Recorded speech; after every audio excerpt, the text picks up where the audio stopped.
We're back in business. The audio should be fixed. My microphone was off for some reason. I don't know why. So hopefully everyone can hear me. And if not, please let me know. I'm gonna turn the TV down some so you don't really hear that. Alright, we're back in business. The audio should be fixed. My microphone was off for some reason. I don't know why. So hopefully everyone... So...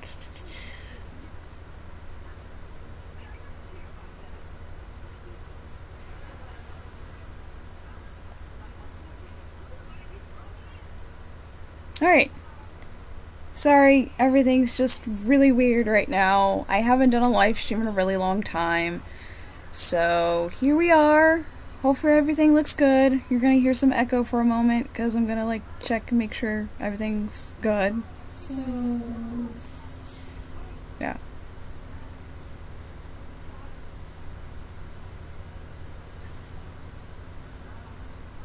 So everything, I guess, is okie dokie right now. I know there's no one here right now so far.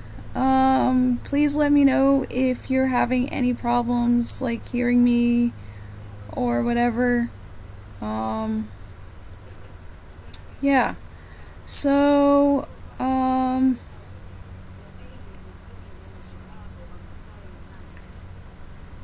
it's been a while since I've done one of these, so sorry if things are kind of weird and awkward. But yeah, it's just been so long since I've done a live stream like this, so hopefully everything goes smoothly. Let me know in the chat box. I think I can see it here. Unless this is just, that's just the preview of what it is, so, yeah. So hopefully everything's good. I'll check in every now and then, see what's going on. So, of course I'm gonna be editing. I think I'm gonna do this. A lot of things have happened in 2018. Good, bad, all of the above, and I kind of wanted to do a highlight reel of everything that I've experienced in 2018 that I have yet to share with you all. So I'll probably do that video first. Before I was gonna work on the other video that I tried to start on, which was my Viva Rush unboxing. If there were people here right now, I would probably ask, hey, what video should I edit? But for now, I guess I'll just decide what I'm going to be doing of things that I have yet to show you. So, of course, the thumbnail is not clickbait or anything.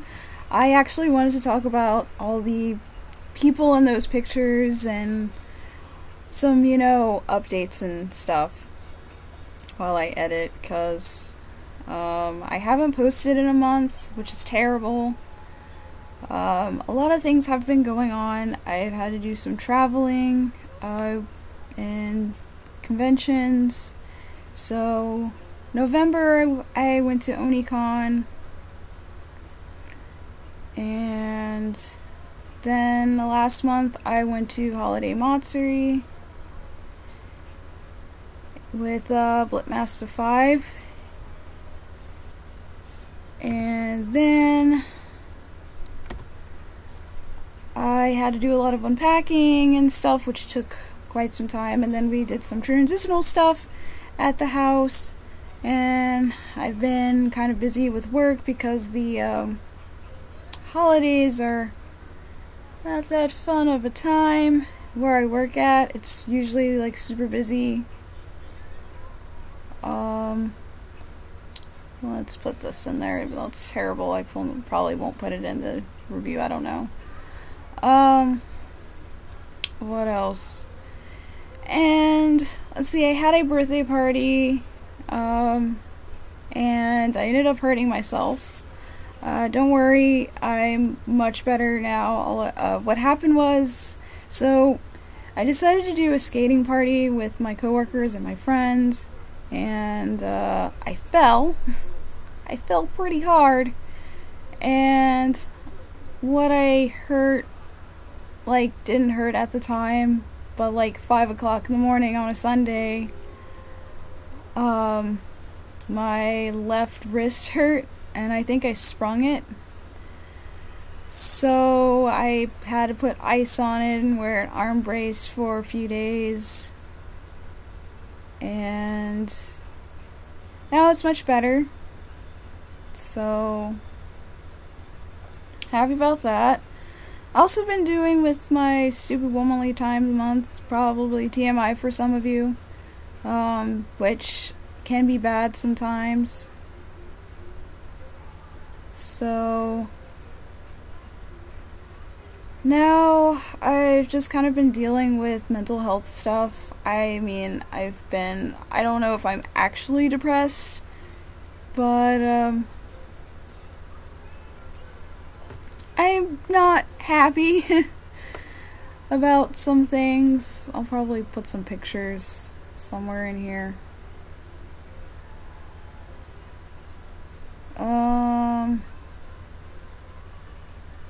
Yeah, let's throw the pictures in here. These might not be the best pictures. So I've been dealing with that.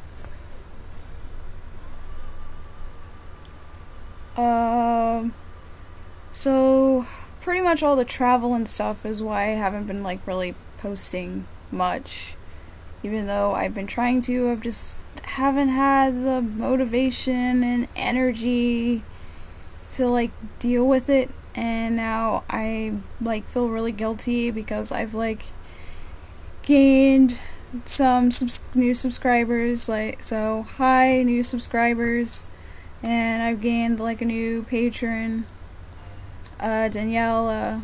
So hello Daniela. And I've kind of done some explanation of like what's kind of been going on, what's the holdup, why hasn't Miko posted anything, why is it so quiet, why aren't the other writers putting anything out, and we've all been busy.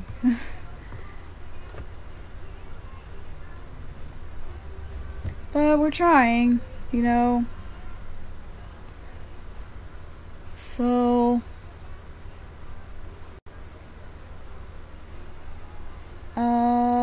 let's see. I gotta go in this folder. Sorry, I gotta like put a lot of files in this one. 2018.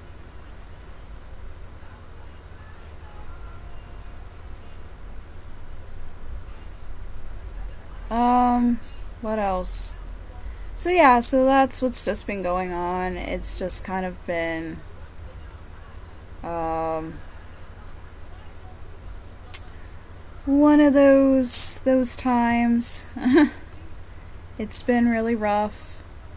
But I'm so excited to get back on board, with, releasing more content.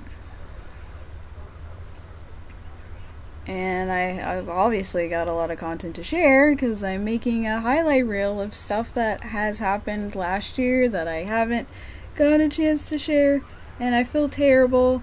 Granted, there's content from years before that I haven't shared either, which you can kind of see in these folders. But I will. I promise I will. I really want to. Well, this is from 2018. Maybe. Nope, I didn't go to ACON last year. What am I doing? I just made that folder last year. So anyway, I want to like get the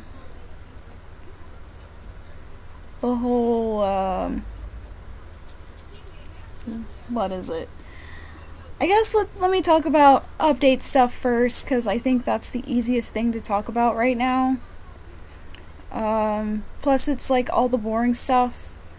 So, of course I'll be releasing more content. Right now you're seeing me putting together some new content. That's gonna be going on the YouTube channel. I think I already got a thing for that. And, I think I already got something for that too.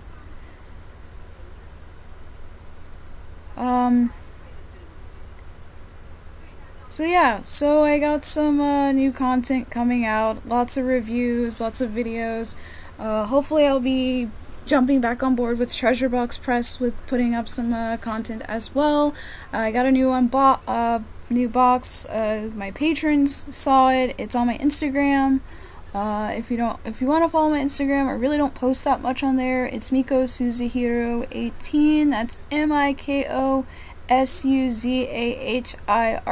18, and I'll probably put it in the description if you guys want to like follow my Instagram for some reason. I don't really do much there. It's super boring. But I try to post sometimes. Let's see, what's an interesting video I can take from Texas Frightmare? Oh great. So sometimes my external drive like decides to disconnect itself for some reason. So yeah, I'll probably have to like let me fix that real quick.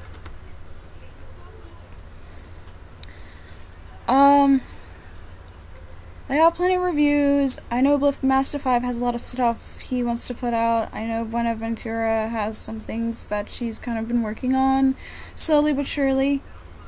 Is this everything I've gone to? I think so. I guess once I put it on here, it will make sense. Anyone jumped in? Hey, what's up? So, what else? What else is there to come? Oh, so I'm thinking of putting some, like, new perks together for my patrons, that has to do with my cosplay. I have a new camera, so I might be including checkies into the, rewards tiers. I might put it in for, I don't know, either the $5 or $10 tier of checkies of my cosplays. Yeah, so that might be an option. Hopefully that's something that people are interested in.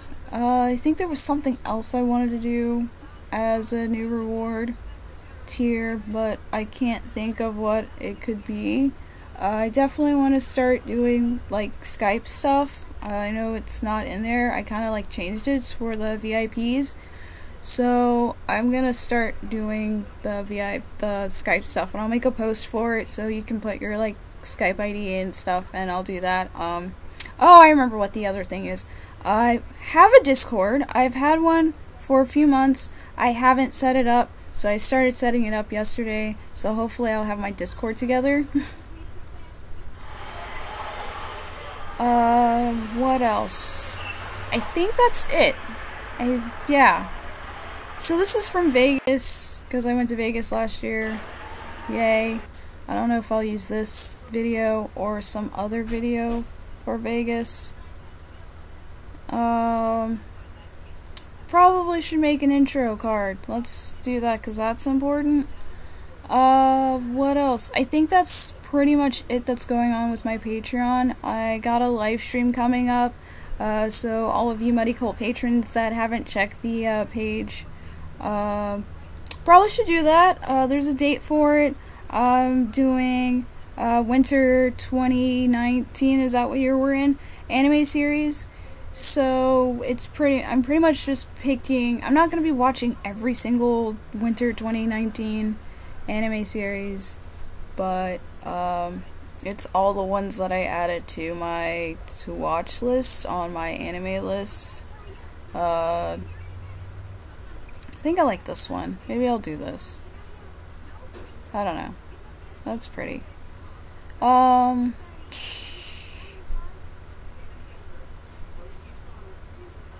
maybe this. I don't know. I like the water. Water seems cool. So, yeah, so that's pretty much, I think, all the updates. I don't really have a set convention schedule yet. At the moment, like, yeah, this one's good. At the moment, all I'm planning on doing is I am gonna go to Texas Frightmare Weekend again.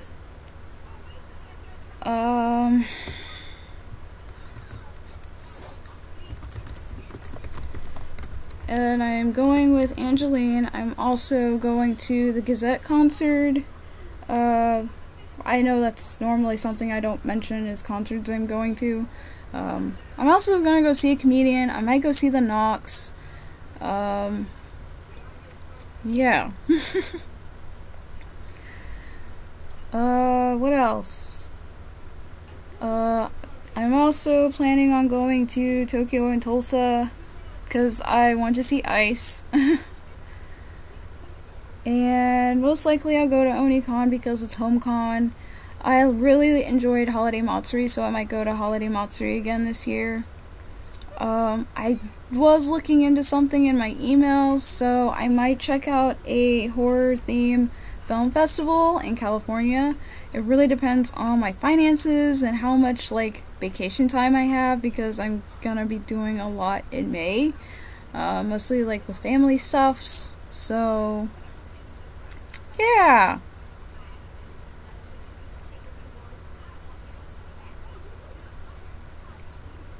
So yeah, so that's the plan so far. I don't know if I'm going to A-Kon. I don't know, like, there's a lot of unknowns. There's a lot of like empty spaces.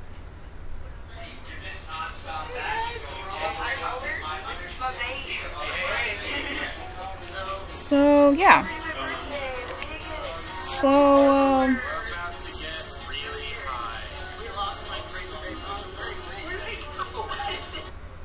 So yeah, so that's the plan so far with conventions, is Texas Frightmare, Tokyo Tosa, Onicon.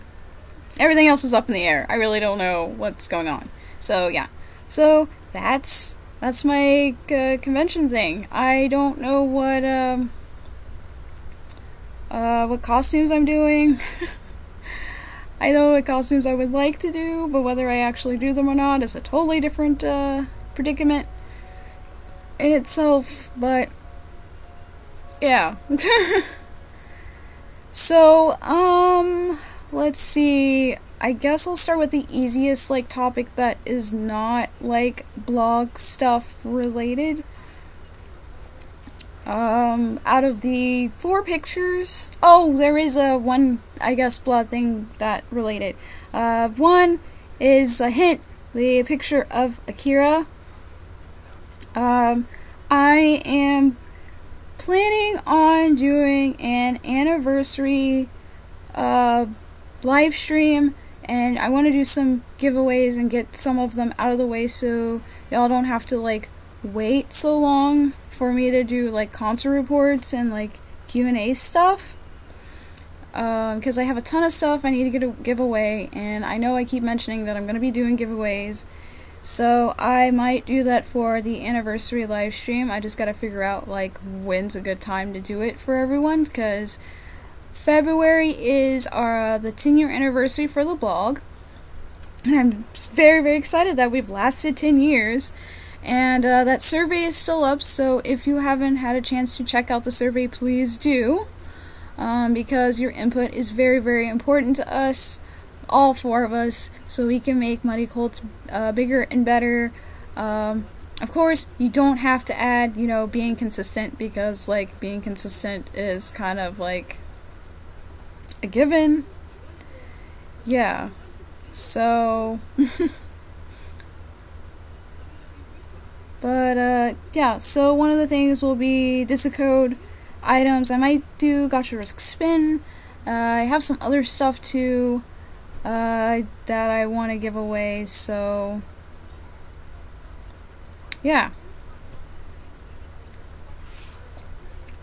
What else? I think that's mostly it. I think that's all of the cool things related to that Akira picture. I do have, like, an exclusive interview press thing that I did with Discode and Teleseed. So, yeah. So I'm gonna be doing an anniversary live stream next month.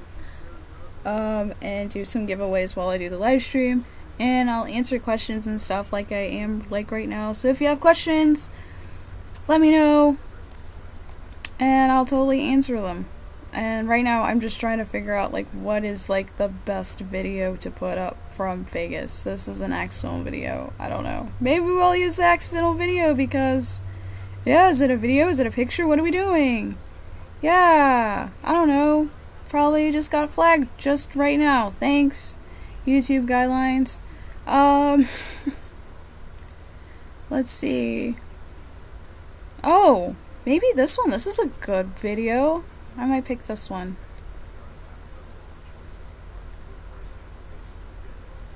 Yeah, I think this is a perfect. I think this is a better one than the first video. So yeah, anniversary video for Muddy Cult. Giveaways will be happening. Please let me know when you think is a good time to do that in February. I'll probably put a poll or something somewhere. I'm looking forward to it, like celebrating 10 years. Most likely be in the evening, because then people will be off, and I'll try to do it maybe on a weekend, like a Friday or Saturday, maybe a Sunday. I guess that's best for most people.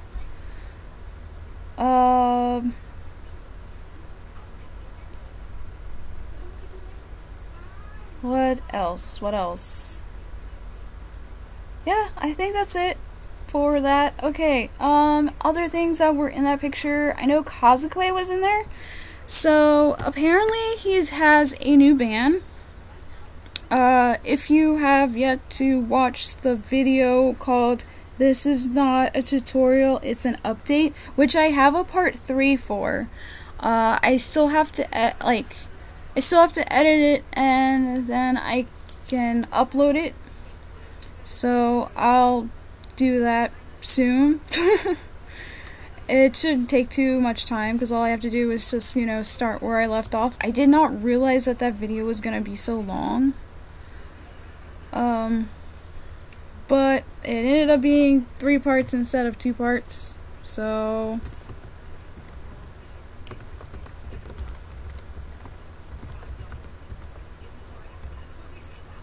yeah, I won't put that in the title, that's stupid. Whoops.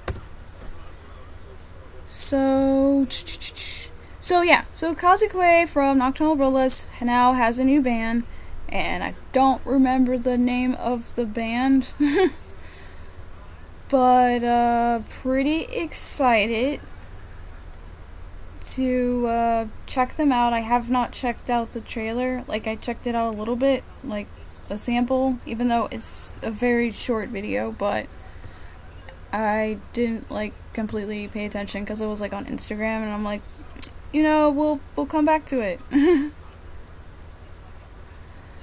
But I'm excited. Let's see, I think on Treasure Box they posted something about one of the members from Fear and Loathing in Las Vegas passed away, so rest in peace. I don't listen to the band, but it's pretty sad. Another member from Shanty left. which is surprising. It seems like I don't know what's gonna happen to Shanty, because they were a pretty awesome band, and I'm glad I saw them live before everything went down.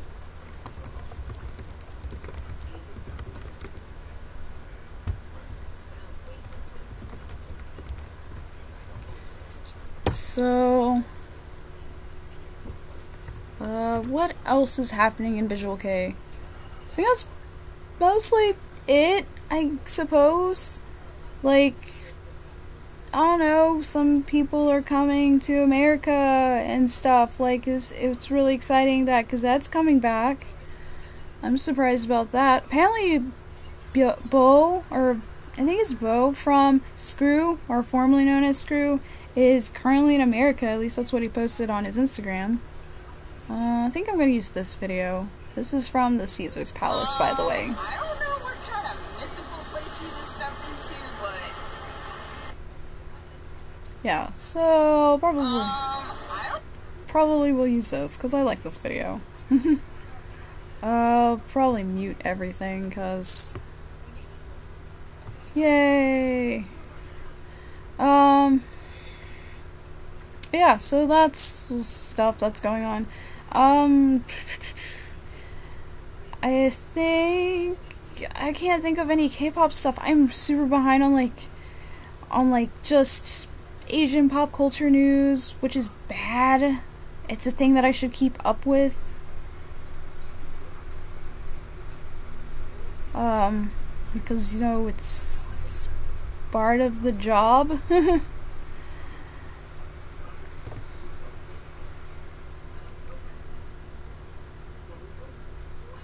But, let's see. But I think something's going on with Exit's contract or something.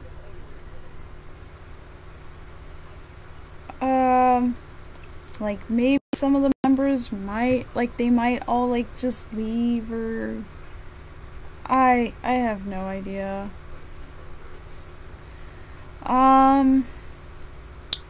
Let's see. Oh! So, let me explain why Ariana Grande is in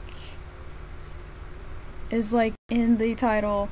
So, I've been trying to, catch up with, some albums and stuff, and I've been using, Spotify. You know, have you ever heard of Spotify? It's, one of the most coolest things ever, and apparently if you pay money, you can actually download the stuff that you like. I am super behind on music. A lot of things, and I finally listened to Sweetener, and I liked it, despite the whole, controversy, but I don't know if people have heard about this thing, but I saw it on, I think it's called T-Spill, or the Tea or Spill, or something, and they were talking about how Ariana Grande's fans were upset that Chris Wu was #1 on iTunes chart or something, and it should be Ariana, and she even commented on it and was Chris who, and everybody did the whole hashtag Chris who, which is messed up. And they were pretty much saying you should do this, that, or the other to make her sales go up, use VPN, which is probably what the Chinese fans did, because it released in America before it did in China. So I don't know, it is a mess. I already have this clip in here, I just gotta find it. There it is, yay. We'll just shove this back over here. I'll use both.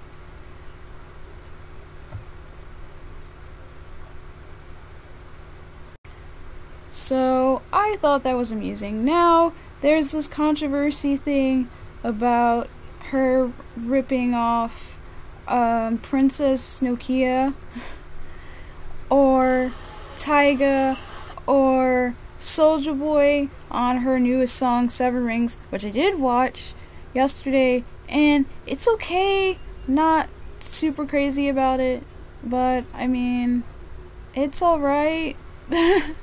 It's very different. I wasn't super impressed with it, but I mean, sure, it was fine. But yeah, so I like Sweetener. Sweetener was good. I need to listen. I think right now I'm listening to like Zoo. I think that's how you pronounce their name. Is ZHU. I have listened to a couple of their songs. I found them on like YouTube, and they're pretty good. So now I started listening to them on Spotify while I was like trying to prepare for this live stream, and yeah, they're pretty good. I like them. I might like listen to more of them. What else can I put here? You know, I'll add transitions and text later. So, I want to listen to more Cardi B. I don't know if I mentioned that. There's just like lots of albums I just kind of added to a playlist that's like, here's all the like stuff you need to like listen to because you haven't listened to that in a while. What was next? Probably, oh, there's dates on here. That is also helpful. It looks like this is the next thing, so we'll put this here. And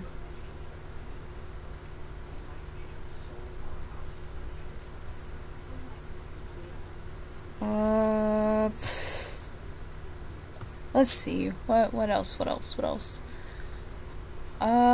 I did listen to Into the Spider-Verse's soundtrack. The movie is really awesome. If you haven't seen it, like, I'm tempted to go see it like a second time. There's a lot of good movies like coming out. I might talk about that. Let's see. I think that's, I don't know, I've been listening to a lot of Korean hip-hop, so let's see how okay this is alright.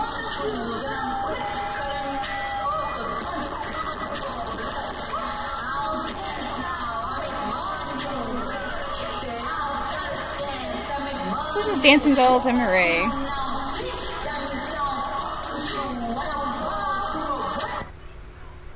Yeah, so just a sample of that. I might add another clip here. What else? Oh, so I guess I'll mention some movies I'm looking forward to. One of my most anticipated movies is already out right now, which is Glass. I might go see it tomorrow or Wednesday, one of those 2 days. Of course, I'll do a vlog about it afterwards. What else? My second most anticipated movie is Avengers Infinity War.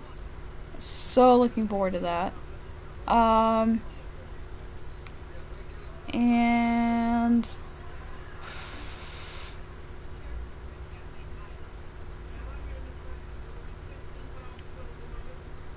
let's switch video. Which video? Let's do this one. And my number one, like, movie I'm looking forward to the most is Us, the latest Jordan Peele movie. There's other movies, of course, I want to, like, check out, too, like, who added that video? Catch Up on Music. So, I mean, there's other movies I definitely want to check out. I want to see Lego Movie 2. I want to see It Chapter 2. Of course, I'll go see Captain Marvel, even though I'm not super excited about it. Yeah, there's plenty of movies I want to, like, check out. But, like, those three are, like my top three. So, Us, Endgame, and Glass. So, yeah. If they're, like, what movies are y'all looking forward to? I would totally like to know.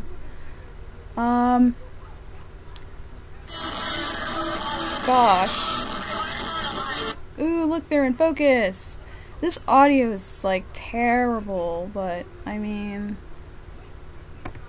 well, it's not the worst. I've had worse.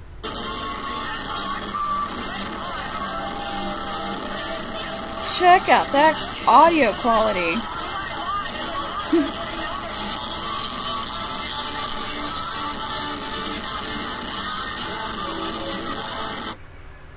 beautiful boys.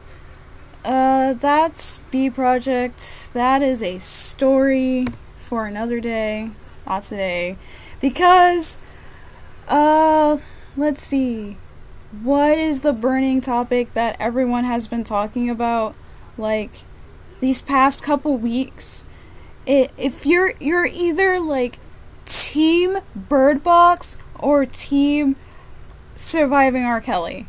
Like, you're either talking about one of those two topics.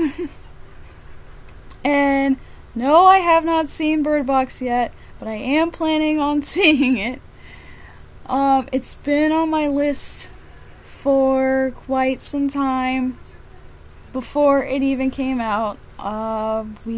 Sadly, my work does not have the book. I don't know why. Like, we're totally dropping the ball here. But I did watch Surviving R. Kelly. I've watched other videos, like, related to it. I don't think I want to use this video. It's not that interesting. As I say it while I, like, sit there with, like, Chucky. Yeah,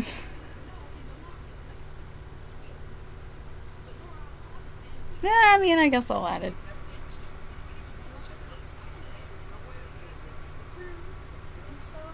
I'm excited. I forgot all my pants. So spare pants. Which we'll just have to do. Always check your luggage for your essentials because they're cold. Especially pants. You ready, Chucky? Alright.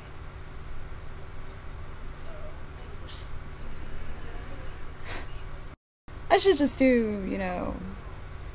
Always check your luggage for your essentials because they're cold.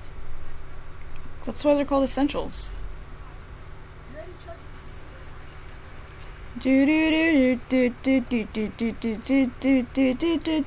I don't know.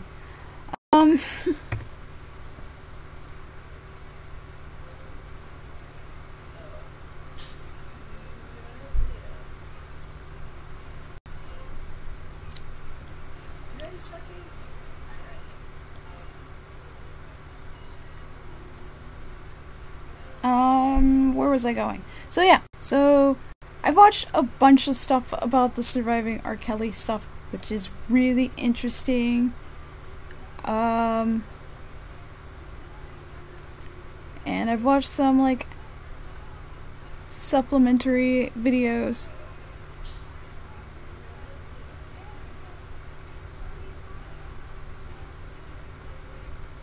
And, oh boy. But of course, some people have moved on a little bit. I don't know. So now, like, the burning topic lately now is this Gillette commercial, which I started talking to my dad about today. Like, not really deeply, but, like, for a couple minutes. And I didn't want to get in this deep discussion with him. I feel like it was gonna, like, go south really fast, because it did. Which sucks. I mean, I know certain things about my dad and some of his views, but, gosh, man, disappoint.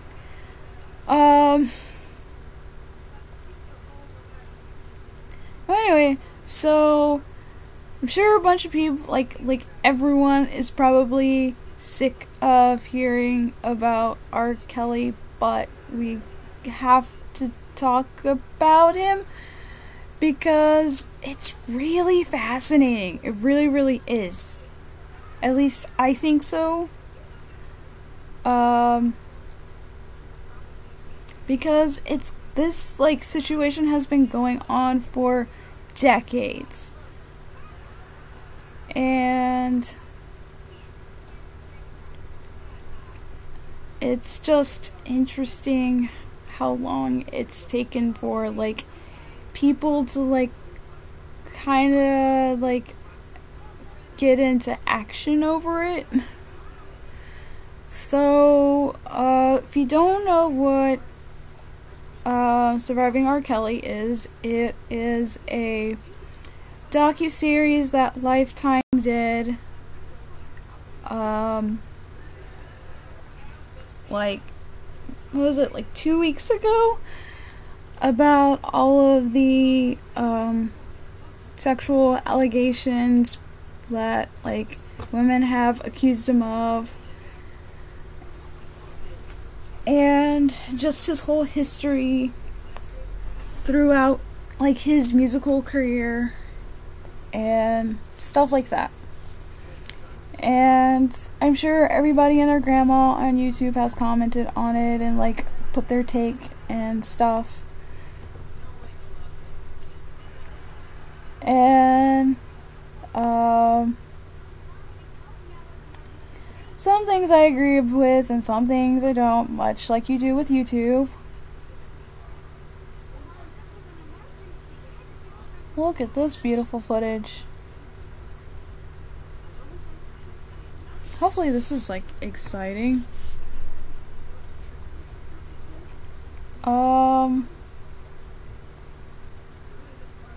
Let's see. Actually, let's put text on here anyway.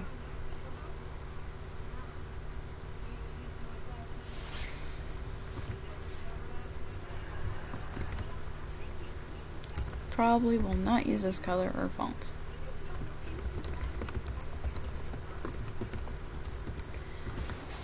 What was I saying? Oh, so the docuseries. So the docuseries was about R. Kelly and all the sexual allegations, like, charges pressed on him by various women and, like, everything else. And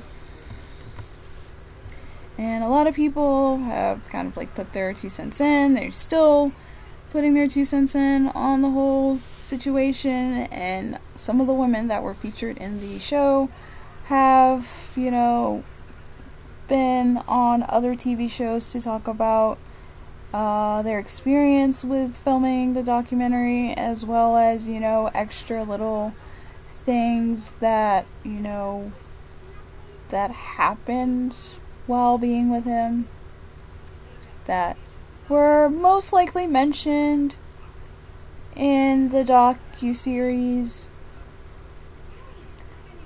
but it just kind of, like, adds more, I don't know,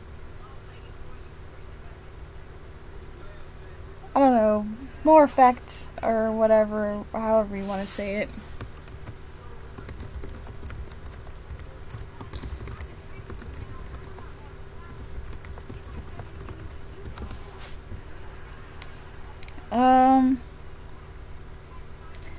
So, of course, there's still people who are, like, you know, team R. Kelly. Like, I still don't believe that, like, he did this stuff, and, yeah. So, I mean, I don't know. First, I guess I'll start with, like, some details that happened in the documentary, and then go from there from other videos that I have seen, to, like, piece things together. So the docuseries started off with some background information about R. Kelly and his, like, family, and how he kind of got like, how it wasn't like a deep dive into his family life, but it gave us some sort of, like, context of, like what's been, like, I don't know. It gave some context of, like, maybe why he is the way he is. But it didn't, like, make it didn't, like, give an excuse for his actions. I was about to put fight there.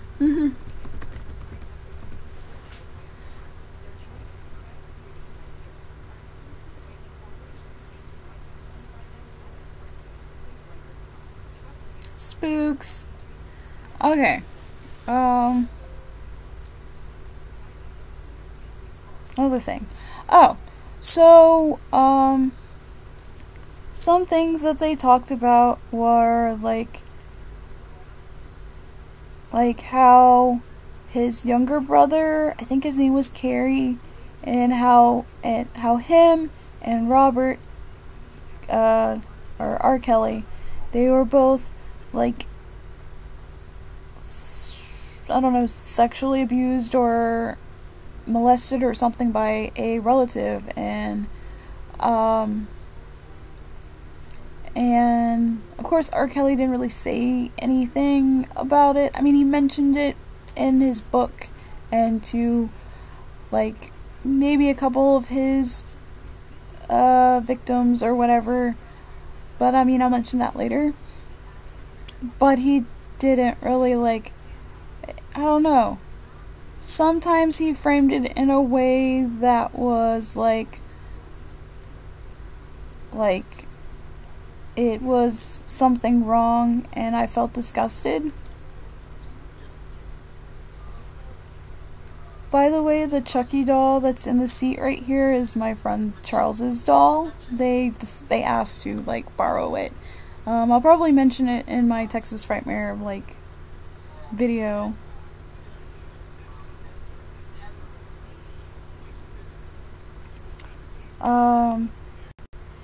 But Carrie, on the other hand, his younger brother, was saying that, like, he approached Robert and, like, asked him, like, or at least, like, told him, like, hey, so-and-so, like, touched me inappropriately, and I felt really uncomfortable and dirty and whatever.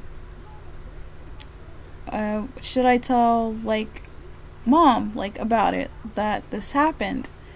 And he's like, no, like, don't do it.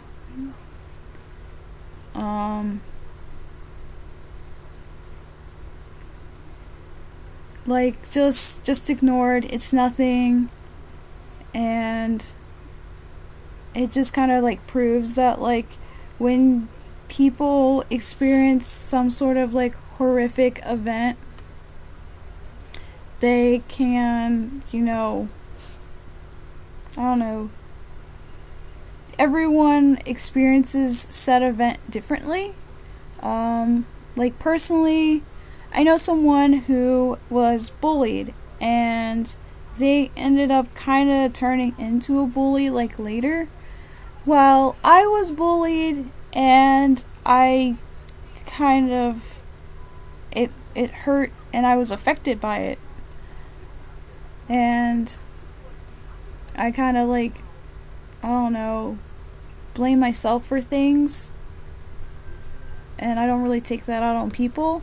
But I mean, later on, I started to have, like, a tougher skin, and now I'm, like, a little less, you know, kind to some people. Like, I'm a little more wary and, you know, street smart or whatever about, like, letting people do things, like borrow, I don't know, like, something of mine, or being nice to them. I know who's good and who's bad. This was pretty cool.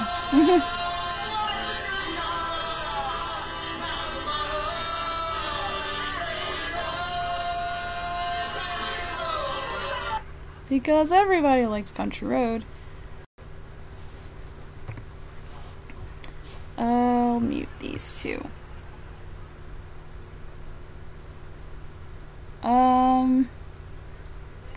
Well, anyway, so I thought that was interesting that happened, and I thought, well, maybe, like, because R. Kelly, like, another video, and maybe even the docuseries mentioned this too, that maybe because they experienced, well, that he personally experienced,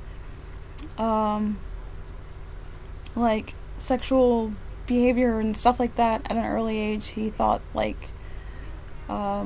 maybe that's normal. I know one of the psychologists mentioned that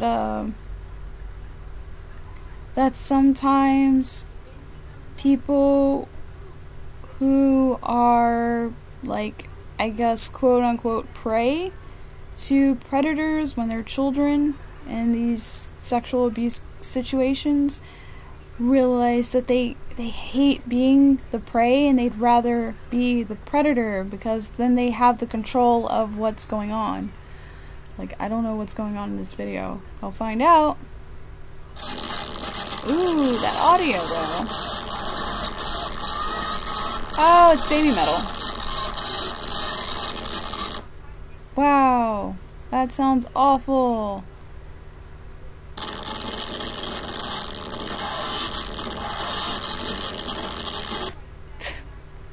Also, I hate that it's, like, completely, like, sideways. I can totally fix that, though. Ooh, nailed it. So I thought that was interesting, and I was like, that makes sense. Like, if you, like, just like with the person that I know that, kind of became the bully, you're kind of like, you know what, I hate feeling like this, and I'll never want to feel like this ever again, so I'll start doing this to other people, and that'll make me feel better. This also, I'm not excusing R. Kelly's behavior. Like, it's not an excuse. But, it makes sense. That's all I'm saying, is that it makes sense that that's what happened. And I think more people should, you know, talk about that, especially in the Black community, because we have this, like, terrible stigma of, like, if a relative does something to you, touches you inappropriately as a child, that we can't talk about it. It's like taboo or something. Like, I think that children should be able to tell their parent these things, because it's important to tell them, hey, that thing that your uncle or aunt did, or your sister did, or whoever in your family, or even someone outside of your family did, is not right. And I think we should encourage, like, children to speak up, or just really anyone, and not, like, discourage them from doing that, like, telling the truth. Because, I mean, ultimately, like, later in life, it's going to ruin them. It's just gonna affect them in life. So, Black people, stop doing that. I'm only, like, saying that to, like, my community, because I feel like we're the worst at those kinds of things. I know I have another video. Baby Metal video. Oh, I have quite a bit of Baby Metal videos. It's just ultimately picking the right one. They all probably have bad audio. Well, anyway. So, then after that... Oh, this one's not that bad. Oh, we are the one.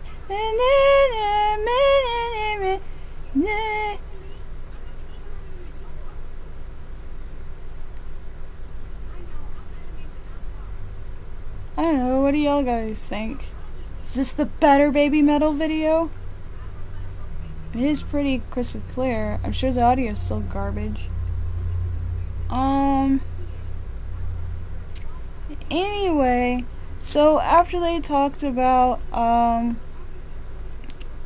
little bit of his, like, family stuff, it segued, it slowly transitioned into, his relationship with Aaliyah. Both professional and romantic, and, like, how things got into the point of the romantic.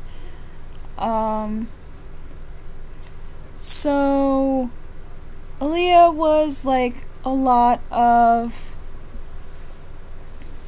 a lot of his victims, young women that wanted to be stars and want a singing career. So, hey mom, do live stream. So, that's how they met. I think they gave more detail of like how they knew him. Oh, this is a good one too. Choices. Let's pick these two.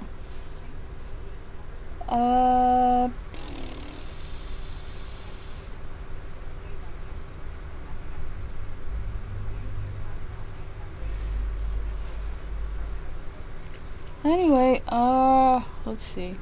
So,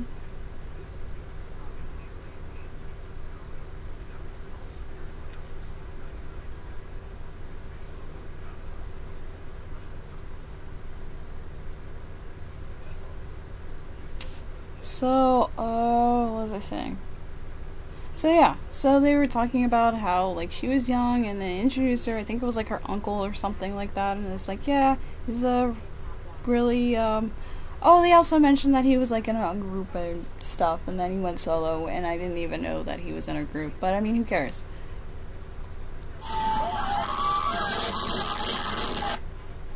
Gosh, this audio is so bad.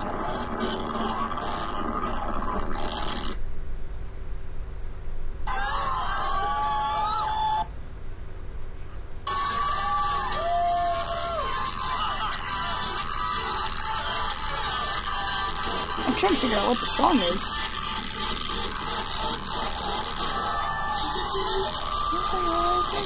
Oh.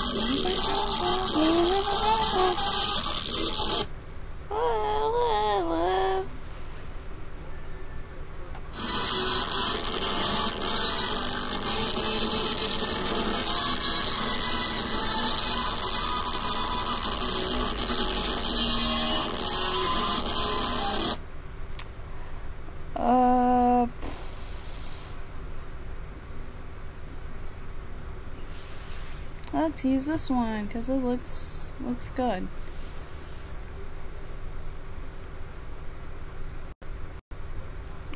I don't even know if this was next in the thing. I think it was.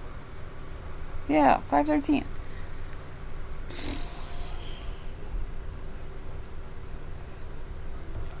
What was I saying? Oh, so yeah.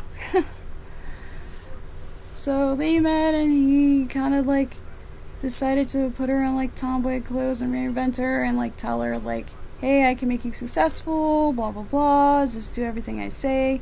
And then they showed this like old clip from BET where they had these like matching outfits and everyone's like trying to figure out if they're like dating and stuff. And they were low key doing some stuff. And one of like R. Kelly's like backup dancers or singers or whatever said that like they saw them like sleeping with each other like on the tour bus and was scarred, and there was a potential allegedly Aaliyah might have been pregnant by him, and R. Kelly was freaking out, and I think maybe she had an abortion, maybe she had a miscarriage, I'm not even sure, but they ended up getting married and he forged the documents. See, okay, so the marriage thing, I've heard like different stories, but like one story is more consistent than the other. Okay, so one version I heard about the marriage was that when R. Kelly found out that Aaliyah might have been pregnant, he changed her age, so it says that she's 18 so they could get married. Another version I heard is that she lied about her age so they could get married, and in both of those versions I heard that they got the mom's permission to do it, to get married. Well, maybe that's the third version, which is like the mom gave them permission to get married or something like that. Like, and then there's like another thing that says like when her mom found out that they got married, she immediately got it annulled because she wasn't old enough. She was only 16, I think.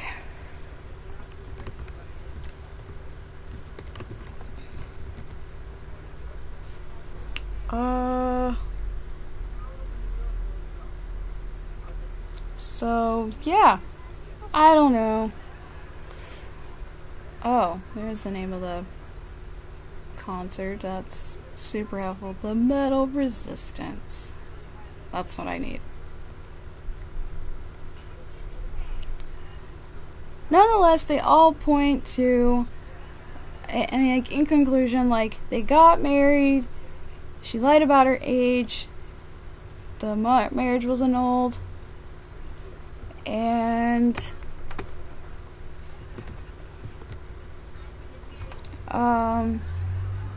because she's underage, and then like they never worked together again because of everything that happened.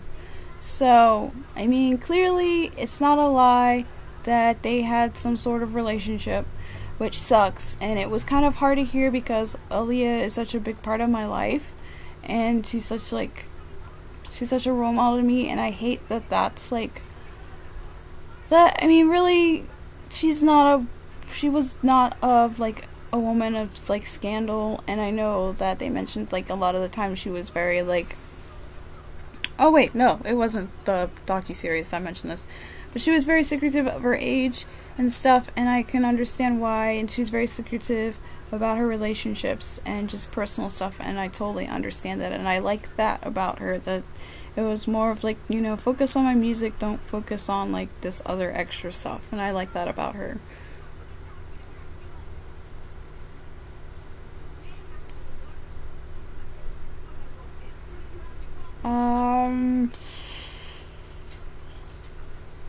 Let's see. What?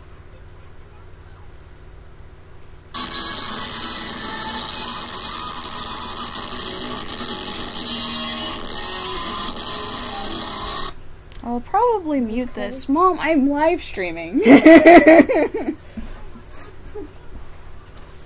Let's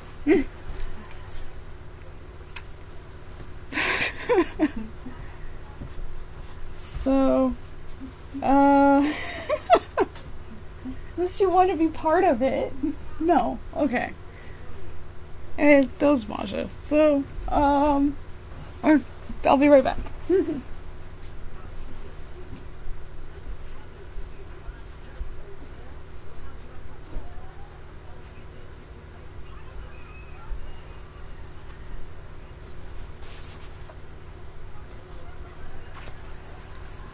Anyway, of course, if you have anything to say about the whole docuseries thing, please start typing some stuff. Like, I would love to hear everyone's thoughts on the docuseries. Did you enjoy it? Did you like it? Do you think it went too far? Or not far enough? Or what? Yeah. So, where was it? Oh yeah, so the Aaliyah thing, so yeah, eventually, like, he left.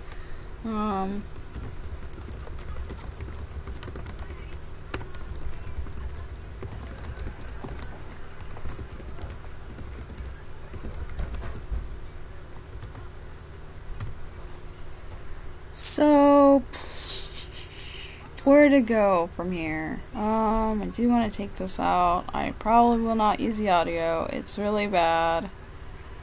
The video looks good though.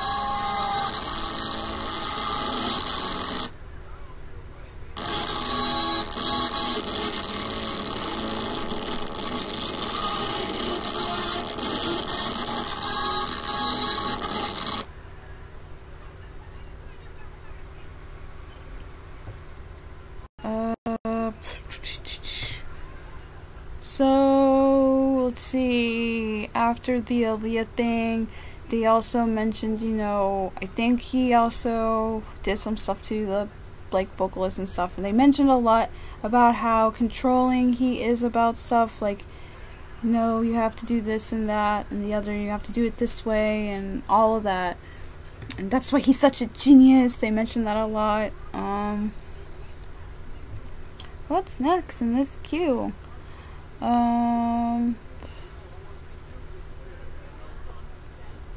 Feel like I didn't really do too much. Oh, we have this declutter video that's next.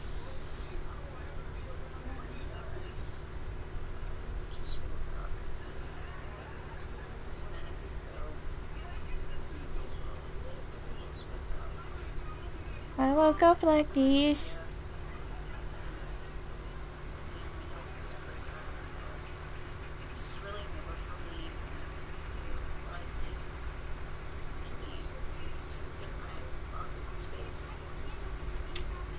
Probably won't include that.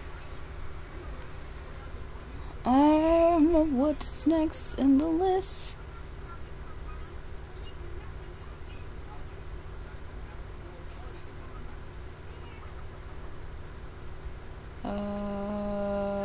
Looks like this thing.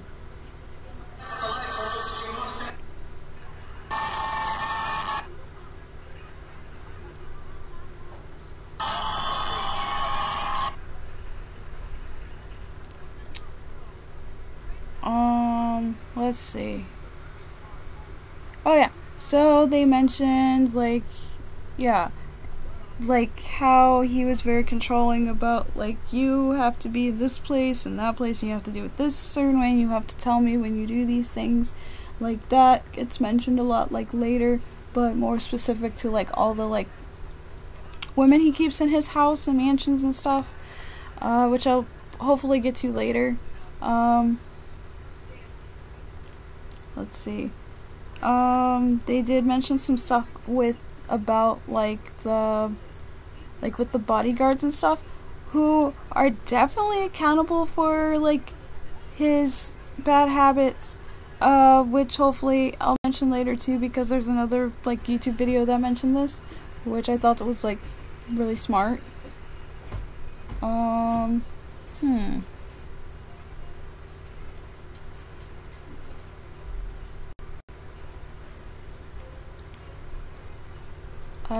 Let's see. I'm trying to think of everything. They did bring out Sparkle, a singer that was under his label that he helped, and they were, like, you know, putting together, they were mentioning that, like, she was, like, dating him, or, well, not really dating him,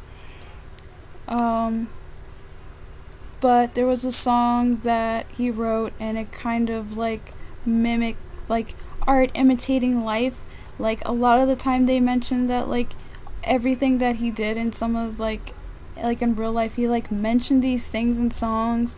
And one of the psychologists mentioned that to get away with, like, horrendous activity, you have to, like, do something that's inspirational, that people, I don't know, think you're untouchable or whatever. And they played, like, I Believe I Can Fly and Hero and stuff like that. Or you do something, like, completely opposite that, like these kinds of, like, activities wouldn't be surprising to people. Like, he has done a lot of, like, hypersexualized, like, songs. So it's like, oh, well, you know, he gets a lot of women, he says it in his songs. So it's not that surprising. Like, the news blow is, yeah, it, like, softens the blow because he's already like that. So he's a genius in doing that. And then some of the stuff that he says in his songs, it's like I said, it's life imitating art. Like, but the song that he did with Sparkle was called Be Careful What Something. I know I've heard this song before, but she was saying how it was, like, when they were together and she, like, you know, brushed off his advances and stuff. He was kind of, like, saying, like, be careful what you do and say and stuff like that for the lyrics, which was interesting. And she's also the person whose niece was in the infamous P-tape, which I find it interesting that there's always a P-tape somewhere from someone. I mean, Trump has one, apparently. I have not seen this tape. I do not plan on seeing the tape, like, ever in life. When it first came out, I was not interested. It's just disgusting and just wrong. I mean, I can understand the curiosity in checking it out, but I pass. Same with Two Girls, One Cup. I haven't seen it, don't want to. But let's see.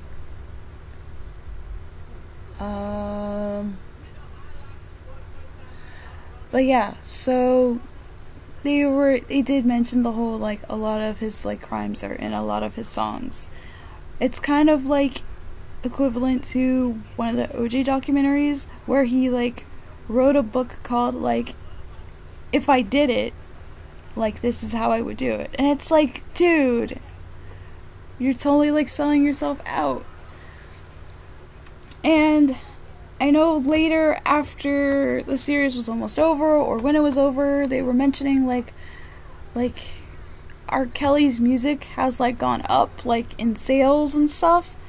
But I think part of the reason of that is because, like, people are trying to, like, find those hidden messages or not so hidden messages in his lyrics, not because they, like his music or anything, but because they want to, like, find those hidden lyrics and stuff that, like, totally, like, incriminate him as, like, a sexual abuser or whatever.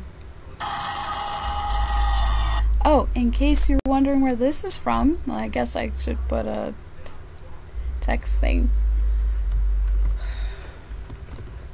Gabriel Iglesias. One show fits all. I think that's what it's called.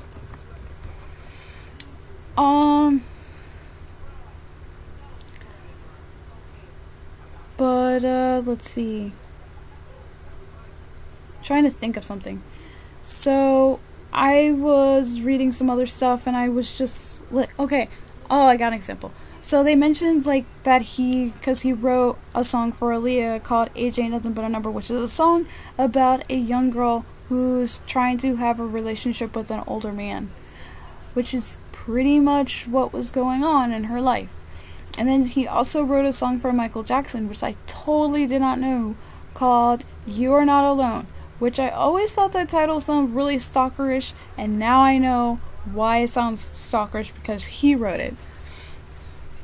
I read an article after the fact of this docu-series from Beyonce's father, forgot his first name, and how he was recounting a time when they were going to be collaborating with R. Kelly for a song. And he was saying that his former wife, Tina, always followed the girls to the restroom and stuff like that, and they never left him alone with him because R. Kelly liked to work in the studio late at night, and his studio was right next to a dance club, and he was, like, 20-something, and these girls were only 15, 16, and the song title, the name of their song, it was called Stimulate Me, which is really creepy when you think about the context of, like, they're 15 and 16 and they're working with R. Kelly. I think if, like, pretty much, like, really, I think it's weird that they were doing a song like that anyway, in the first place. I didn't really listen to the whole song, I kind of skimmed through it because he also mentioned that they were going to put it on the debut album but decided not to because he thought the song sounded like garbage, it just didn't work. But it is on the Life soundtrack and you can find it on YouTube in case you want to listen to it. R. Kelly wrote the song, but he is not in the song. It's Destiny's Child and I think it's Mocha that sings in it. But it's not that impressive of a song. It's pretty boring. But yeah, I'm glad that he mentioned that. Also, I think because other videos have mentioned it, that Dame Dash mentioned, like, some things. Well, I guess I should mention this later. Let's look at this really quick. Let me mute it.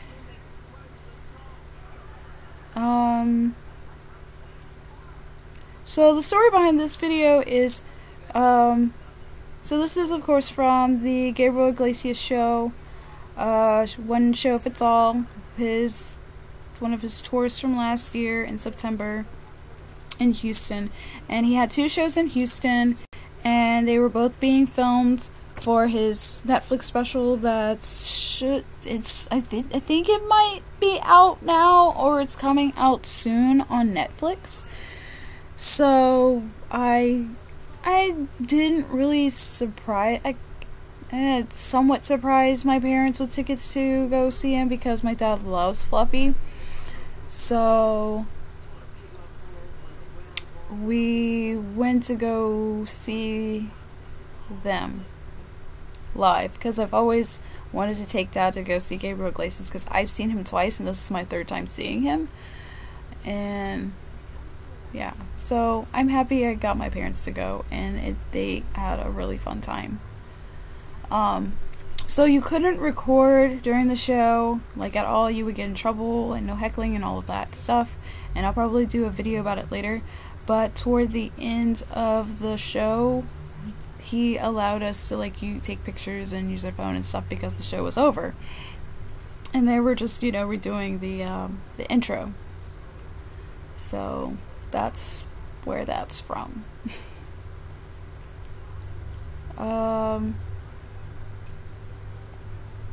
So what else?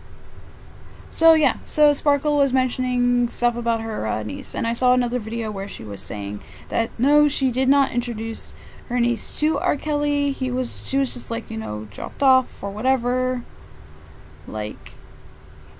She was working with them, and her family, she has a musical family, and she was just trying to help them out and stuff. And yeah, which I understand. It's oh, well, I got in and I'm starting to, do my album, and I think maybe you could help my family, get in and, do music too. Because, you have, connections and stuff. So, I think that makes sense. So, that's how that happens with the niece thing. What is this video? But, it was sad to know that when they were doing when he was being,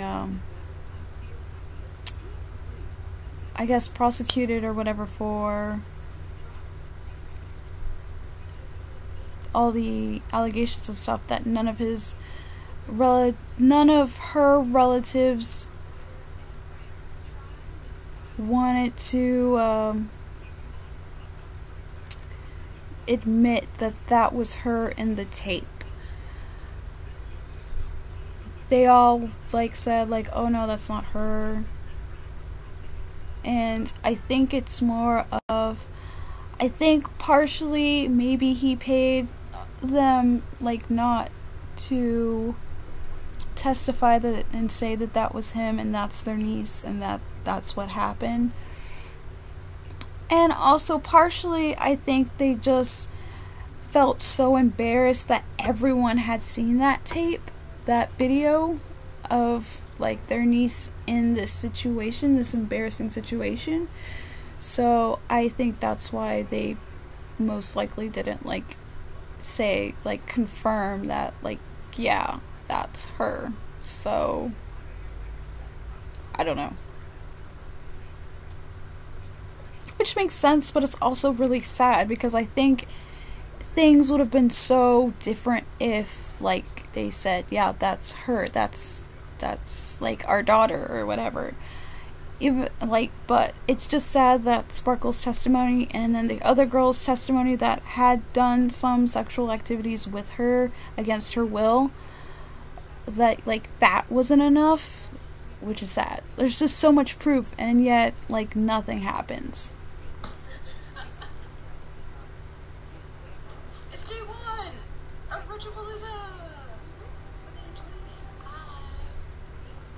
Yay!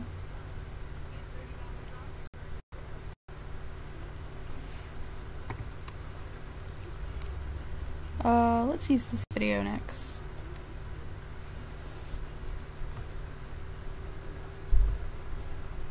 Fantasy sports event, get like a fantasy gamer cave or just 10 G's. 250 prize winners, each won a Super Nintendo, which is hilarious. Hey, Super Big Bros.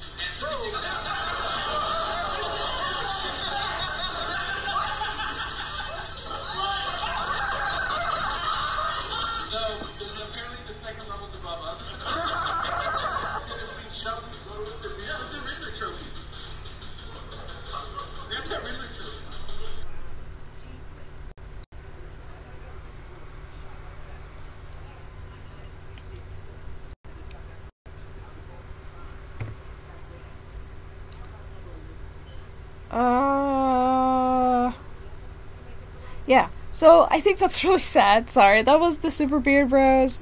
This was from Retropalooza, because obviously that's what I said in the video. I don't know how much you can hear of the video when I play it, because I did kind of turn down the desktop audio some. But yeah, I think that's sad that, like, so one thing that makes me angry, getting ready for some dislikes going on, because apparently men feel attacked, especially since the stupid Gillette commercial came about, and I'm just like, oh my gosh, I can't. Like, are you even listening? Men are so sensitive. They're so emotional. They put all those labels on women, and they're the ones that are emotional and sensitive. I think they're talking about themselves. You need to look into a mirror. Anyway, and rant. At least that rant. But, I hate that. Okay.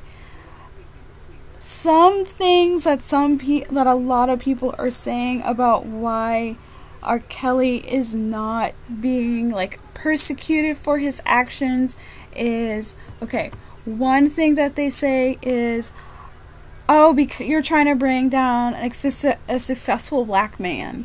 Like, that's just so, just discriminating or whatever. That's just so, like, society. We're always trying to bring black men down. Y'all just, like, keep putting us down. We're always, like, bad. But it's not. It's not even like that, like, at all.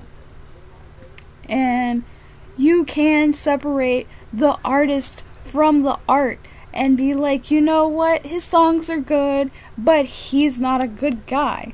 Like, before Kanye went on this, like, tirade of, make America great again, and slavery is voluntary, and I think that's a choice kind of thing. Before that era happened, when he was just, egotistical and, jumping on the stage and interrupting Taylor Swift, that era, when he's just, straight a-hole, like, I really had to, like, separate the artist from the art, because I was like, you know what, Kanye, your music's great, but I don't like you as a person. You're awful.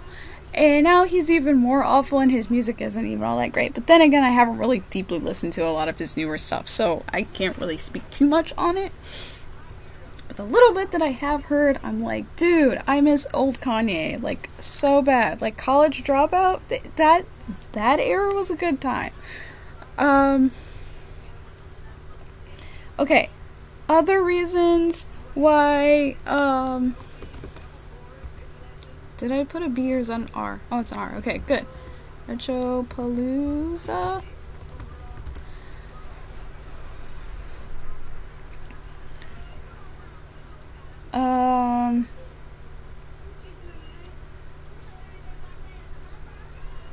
Okay, that works. Other reason I think that he's not being, what is it? Prosecuted or whatever is because, which has been mentioned, like, across the board, is that the victims are black women, because nobody cares about black women, which is true. if they were white women, like, this would be, you know, taken care of, and that's why, like, Me Too was made by black women, because nobody wants to listen to us as victims, which sucks.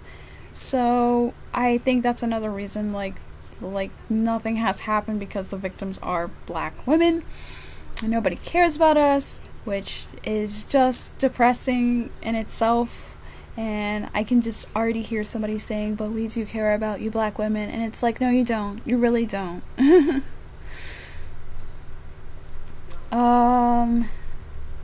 Let's see. Also, there's that small group of people that are like, well, I don't think he did it.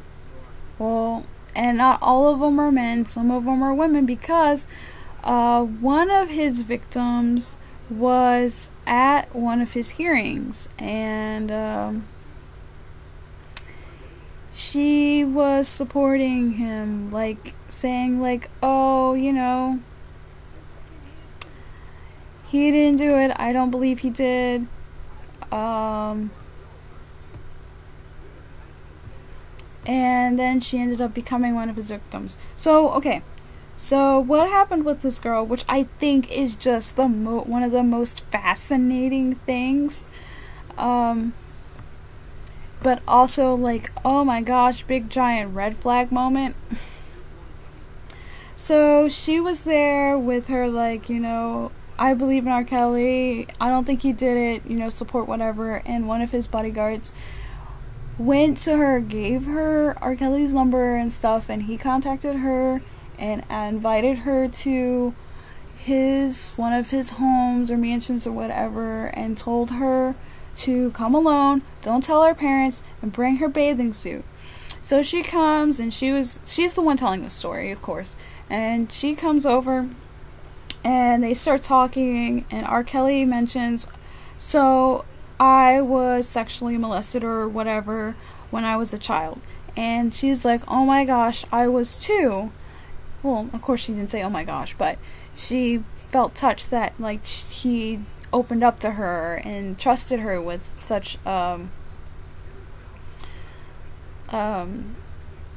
such a, you know, personal story, and, like, she felt like a real connection with that, and he was very vulnerable and started crying, and then, all of a sudden, he asks her to go to the bathroom and change into her bathing suit, and asked her to model, like, up and down the hallway in this bathing suit, and then to, like, asked her to take a part of it off. I guess it was like a bikini.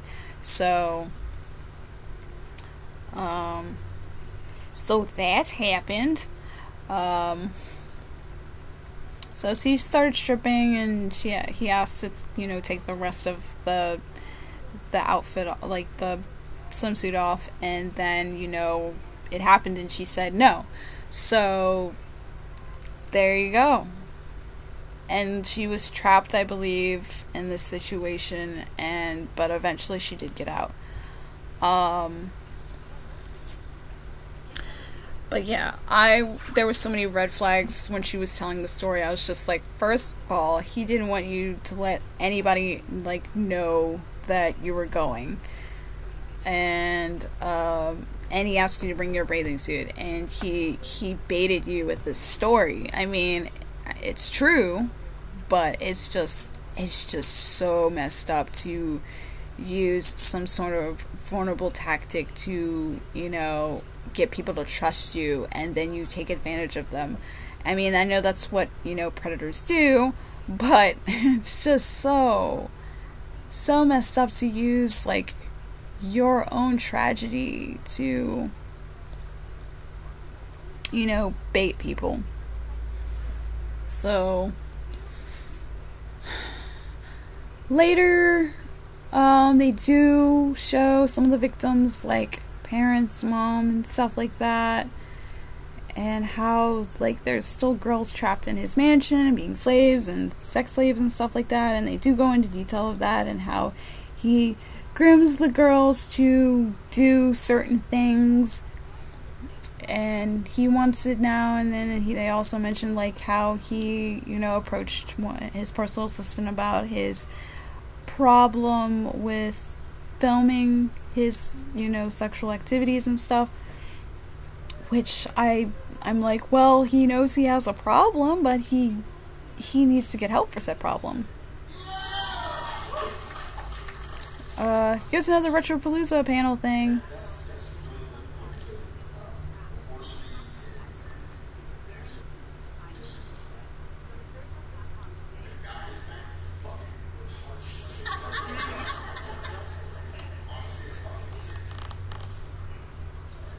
I don't think I'll use this. What was I saying?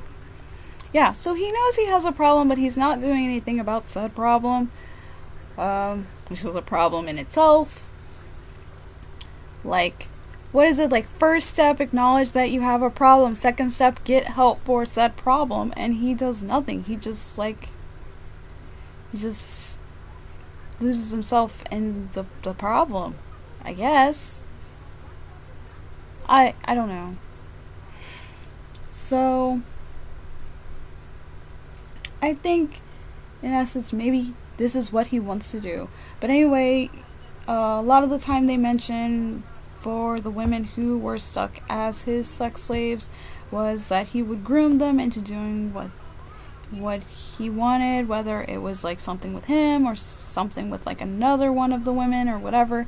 But you had to get like permission, or you needed to get permission, or at least tell him that what you're doing. Like, hey, I'm gonna go brush my teeth. Hey, I want to use the bathroom. But if you disobey him, he punishes you. They had buckets for like toilets, and if you didn't, like, one of the girls said, mentioned that they didn't like the Chicago Bulls, and they got punished, and like she couldn't eat for like 3 days or whatever. Crazy stuff. So, yeah, R. Kelly's just not the best guy to be around with, and it's just crazy that there's still people out there that's like, I don't think he did it.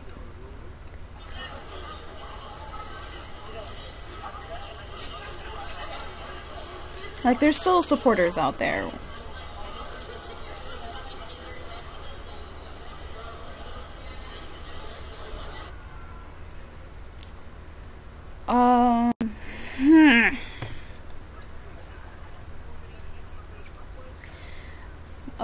They did manage to get one of the girls out of the hotel, which seemed kind of out of place and weird, and I didn't really like that part so much.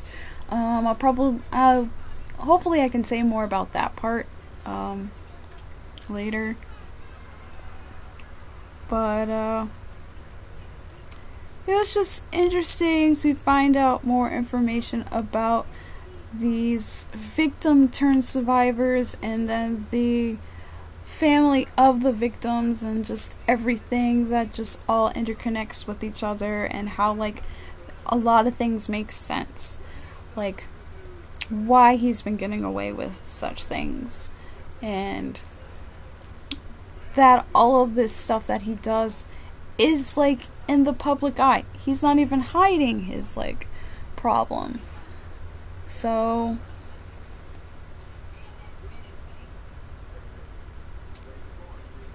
I don't know. It's crazy. So, I watched some other videos,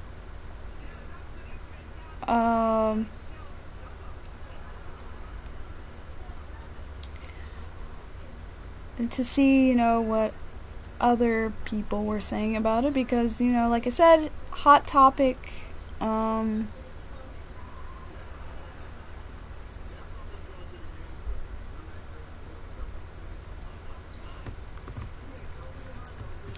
think I remember how to spell Angela. Yeah, Johnson.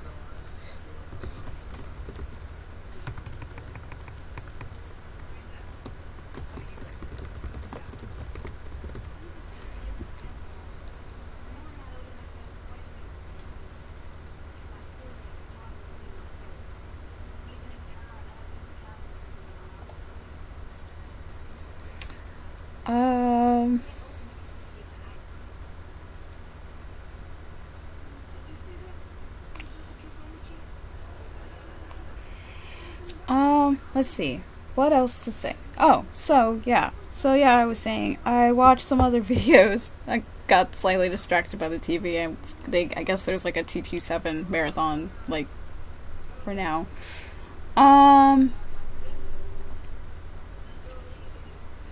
We're still going, yay! Still going strong, and even though nobody's here.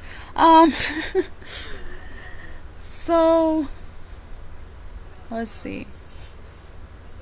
So I know John Legend was part of the series, which was nice to have like male representation there. Another like artist like calling out, you know, the BS and stuff like that.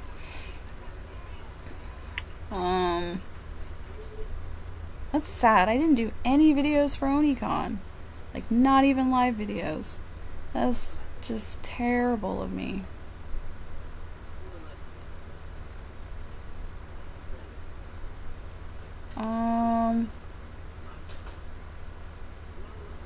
Sorry.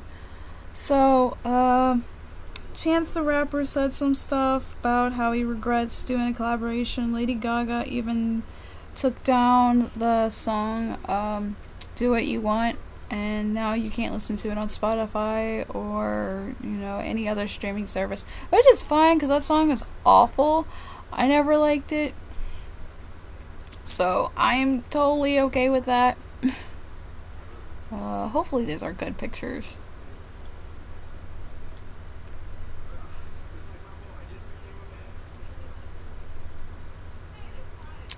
Okay, not good pictures. At least not that one. That's not a very good picture.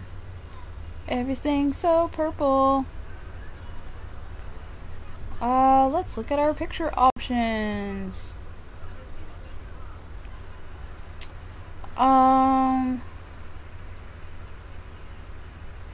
But apparently they asked a whole bunch of other artists if they wanted to be part of the docuseries, and they declined. One of them that they focused a lot on, not in the docuseries, but in other YouTube videos, was Jay-Z. And Dame Dash mentioned, you know, because he was romantically involved with Aaliyah, and he was saying when Jay-Z was talking about collaborating with R. Kelly for the Best of Both Worlds album, they were at odds with each other, and they were like, hey, you know, I heard some things from Aaliyah, and she didn't want to talk about it, and I told her, like, hey, if you want to get this stuff up, you should do it with, like, another person in the room. And I know these pictures are so blurry. I miss my old phone, because I used to take so good pictures. That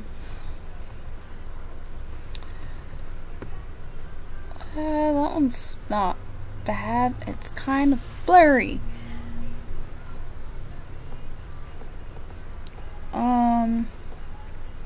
But he said that was, like, part of the reason why Rockefeller, like, fell apart was because, like, he decided to collab with R. Kelly, and all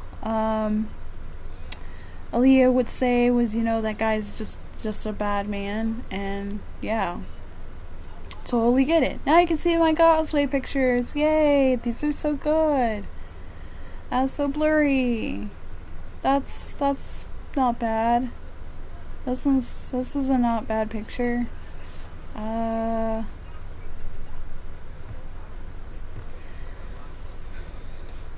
This is from the fashion show, by the way, at OniCon.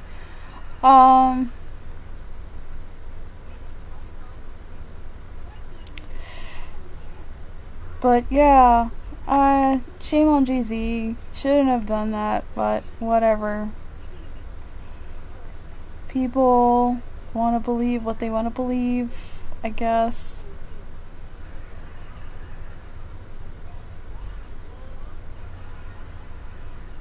Wow, is that like a thumb or finger in the lens? What was I doing? So let's see. Oh, that was a good picture.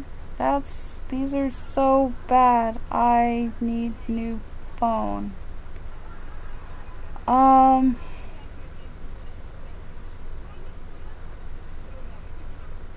What is the best picture of Teleside? Guess this one's not bad.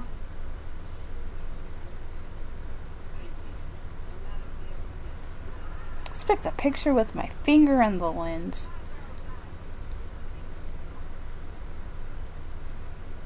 What number is this?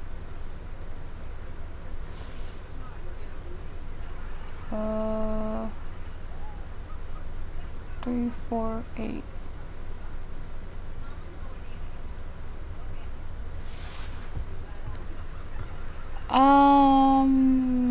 What else?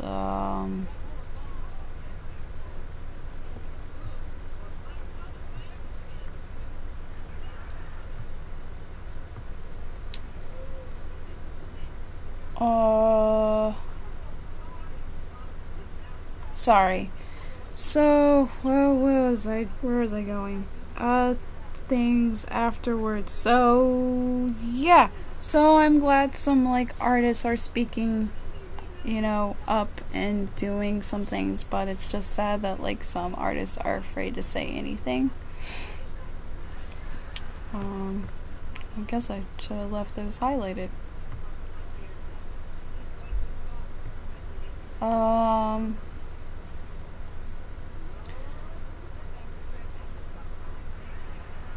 That was the not so good Discode picture. This one, that was the better Discode picture, which is still not a good picture, really. Okay, so some YouTubers that I watch, okay. Spoken Reasons TV. I'm not subscribed to him. I am subscribed to his main YouTube channel, Spoken Reasons, and sometimes I like him, sometimes I don't.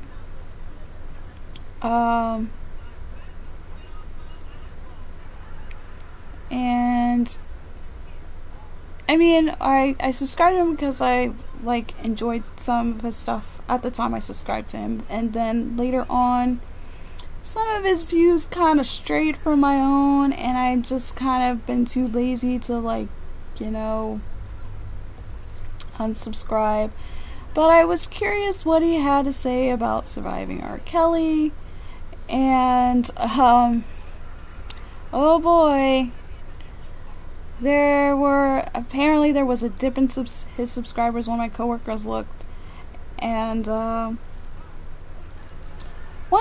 was a point that I, like, understood, like, I agreed with, you know, that we should talk about women molesting young boys, because that's an issue, and I mean, it happens, and we shouldn't be afraid, and I think I mentioned that, like, earlier, that, like, that's not a cool thing, but you know what I mean. It's a thing that we should talk about. Like, just no child should be put in that situation. Male, female, what have you. But the things that I disagreed about was... Okay, my eyes are open. They just look closed.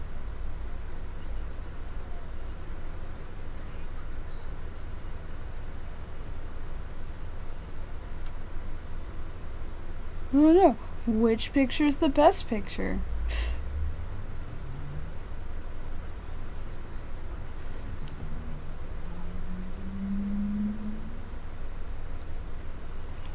Well, anyway,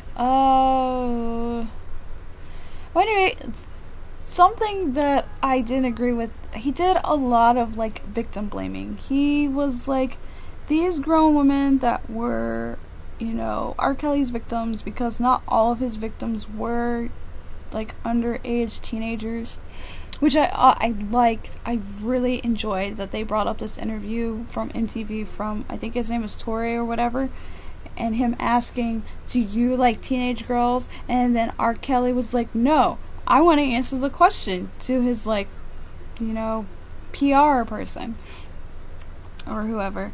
And he asked, what do you mean by teenage? I was just like, oh my gosh, he just called himself out.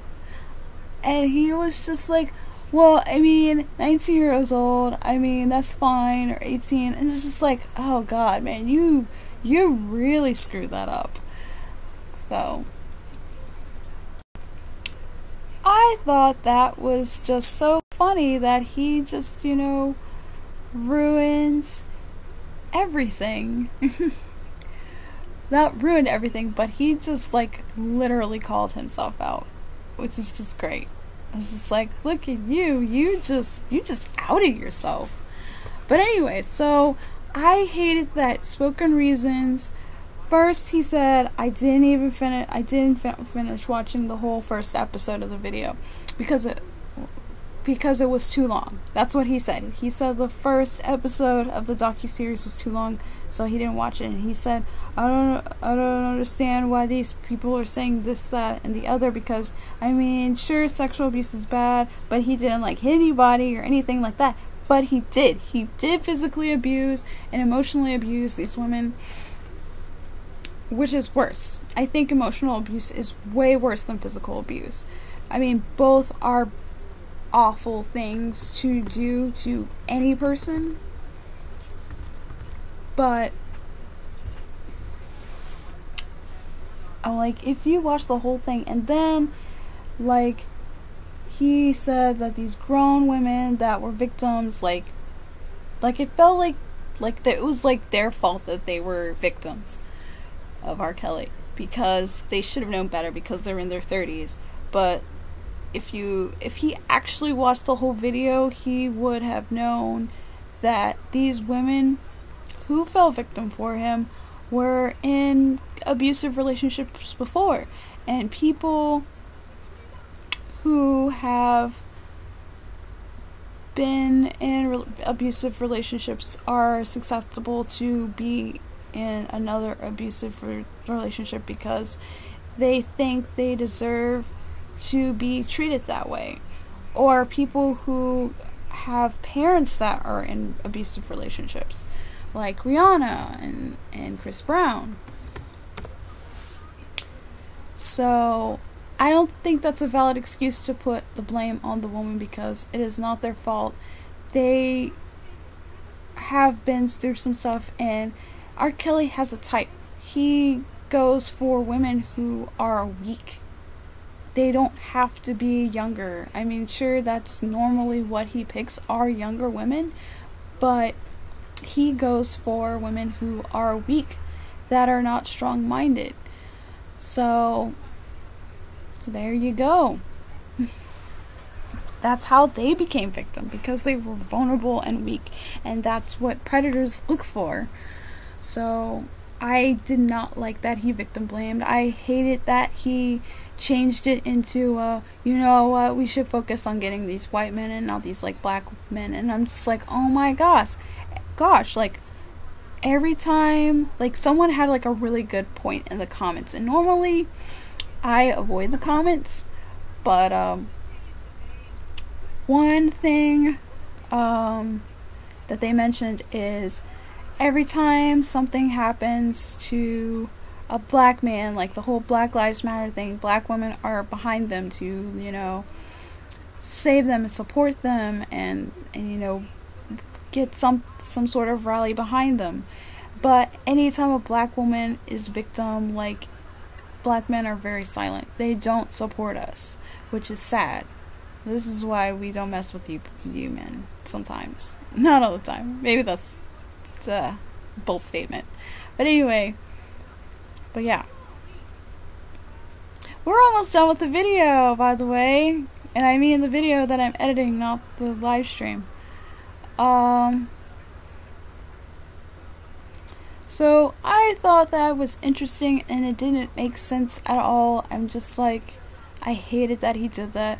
He did, you know, do a 180 in his final video once the whole docuseries was over, but I was still, you know, in my feelings or whatever about what he had to say about, like, the whole victim blaming. That really bothered me. Well, this is Holiday Matsuri.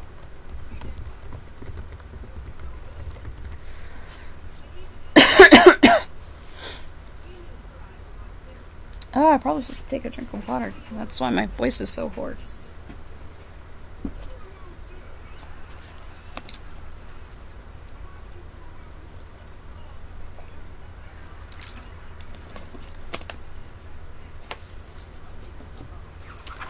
So, okay. Other videos I watched that just kind of made me mad a little bit. Okay. So, I am still subscribed, but he doesn't really post a lot. I think he does more podcasts. Is Haterazzi. I learned about him from Blipmaster 5, and I think he's hilarious, and he says a lot of, like, you know, truthful stuff.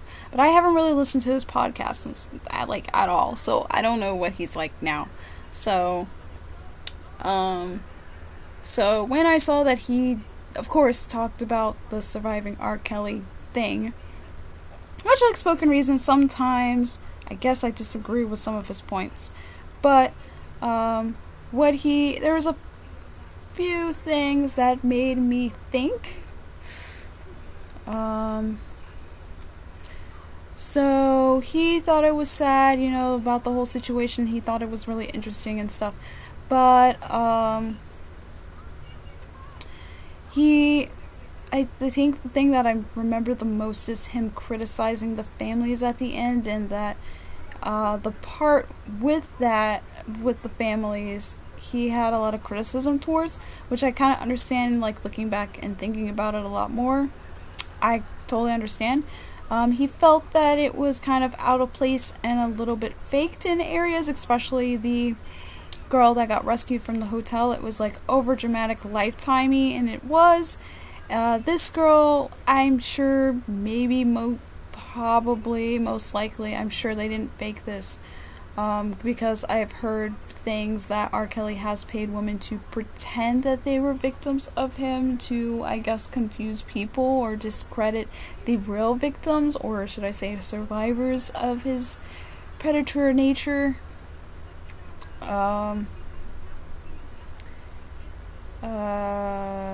What was I saying? Oh, so this girl was forced to dress as a boy and cut her hair because that's what R. Kelly wanted, and stuff for, I mean, his pleasure or whatever, and they saved this girl, and I felt like that part was super out of place and coincidental and very lifetime dramatical.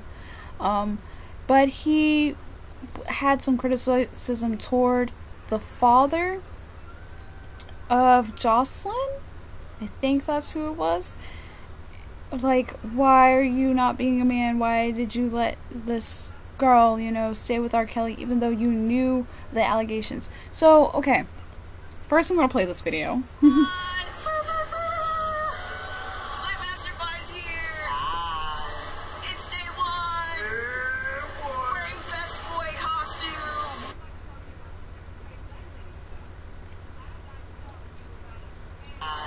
It's day one! Wearing Oh, this is great. wearing best wearing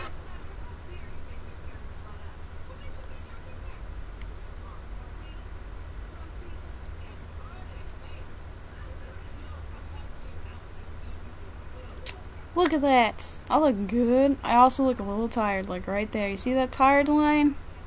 Just tired. Anyway.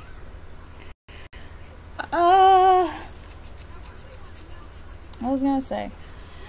So, I enjoyed, like, okay, so he was criticizing the father for not, like, you know, being a father, and, like, he's like, you knew that this guy was bad, like, why would you let your daughter, and it was like, no, see, these parents took all the precautions they could with this man, and he found some loophole and threatened the older sister who was with the girl, and that's how, like, that whole plan fell apart of her not falling victim to, you know, Look at my toy. like she fell victim into it because R. Kelly knows how to play this game. He's been playing this game for years. So if he, you know, the reason why these parents let the girl stay was, it's like, I want my daughter to be happy. Even though, like, It's not ideal. So, you know, one of us will be with her, or the sister will be with her, or whatever. They took all the precautions as possible, but when that one incident happened with the sister, so they flew somewhere to do a recording or whatever, and they were together, and they went off, and the Jocelyn, or whoever the girl was, yeah, I think it's Jocelyn, was like, we have to tell him where we're going, and she's like, I'm a grown-ass woman, I don't have to tell him anything, we're gonna go get something to eat. So that's what they did, and they came back, and then they got in trouble, and they got followed, and all this other stuff happened, and it just went downhill from there, and then they threatened the sister, and you know, and then she ended up slipping away, and then they're stuck, and now there's this TMZ video where they've been showing this a lot, where you can see a shadow of someone, like, telling her, like, not to say anything, like, cut, like, in the shadow. It's pointed out in the docuseries, too, and I think that was interesting. So, clearly she's been heavily programmed, so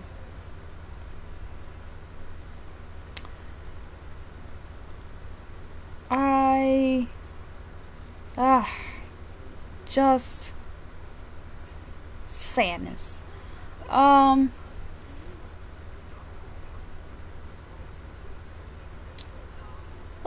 Let's do this group, yeah. So yeah, I don't think it's complete. I mean, I'm sure there are other things that the parents could have done, like, you know, say no to her, you know, daughter's dream of being a singer, because like I said, like, a lot of these girls are like, I want to be a singer, and now I have this connection, and this will get me what I want, and then you fall trapped in this stupid house with a sexual predator doing stuff and being reprogrammed, and all this other, yeah. So, sure, they could have done a lot more, but hopefully this docuseries will change things, and maybe I should mention another, like, heavy topic that is going on, especially with the whole Gillette commercial thing.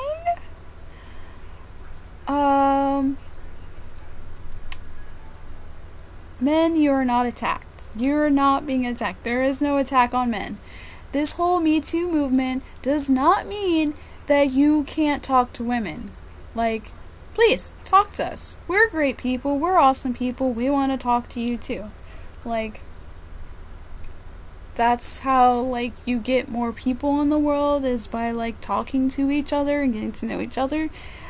Our problem is the way you treat us and talk to us and vice versa. And you know what? This isn't just a men thing. Like, women, like, don't be dirty and disgusting to, you know, whoever you're with. Just be nice to each other. So, but more importantly, men, you are not being attacked. Like, we're just telling you, be better people.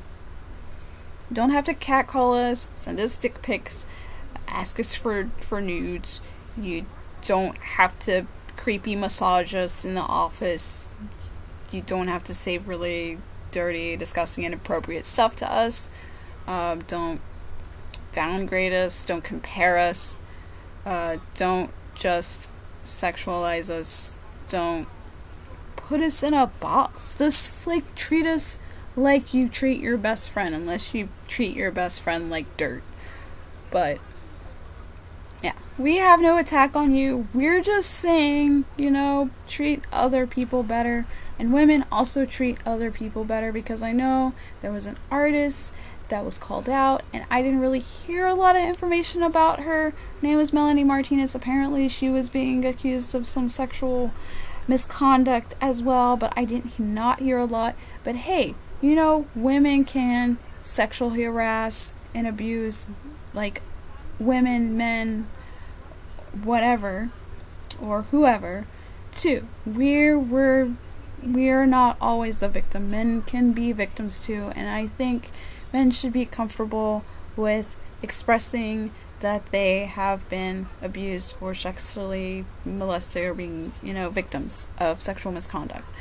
I think we should get rid of that stigmatization of when a boy gets like sexually molested or whatever by an older woman, that it's not a man becoming a man. It's still not right. It really isn't.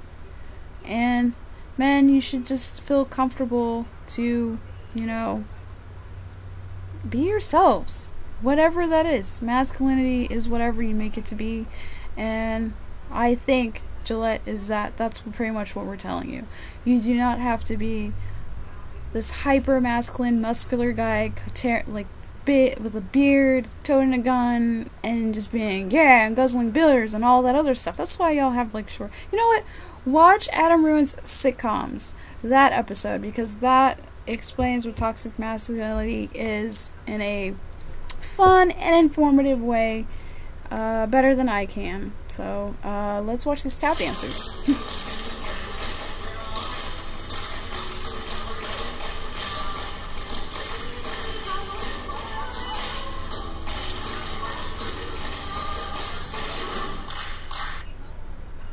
I think that's a good spot to like stop at.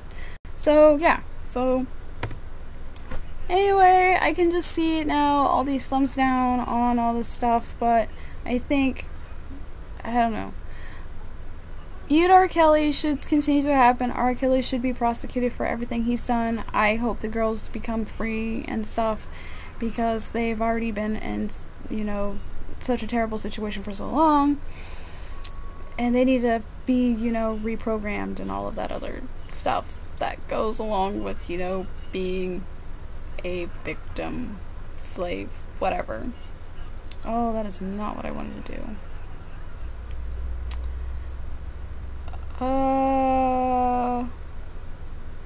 I think this, like, live stream has pretty much gone on for long enough. It's almost 6 o'clock. Apparently, according to this, I've been live for almost an hour and a half.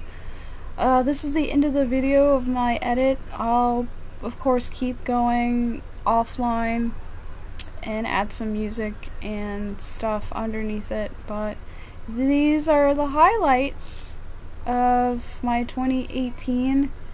I guess I can play it all the way through. Oh god, it's like 11. No, that's not right. There's a stray video over here. I knew it was short.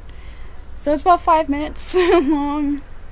We can see what it looks like so far before I like add some transitions and music and all that other fancy stuff I add. So 2018, the highlights. Because I suck at putting up everything, and I think that's everything that fun that I've done that's worth sharing. And I'll add some music right here, but this is my 30th birthday. Now you know how old I am.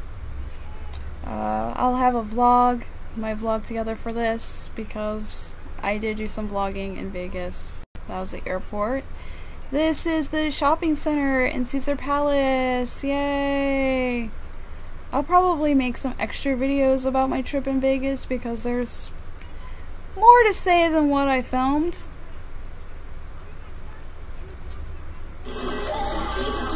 Here's the con that shall not be named. Hopefully I don't lose any friends over it.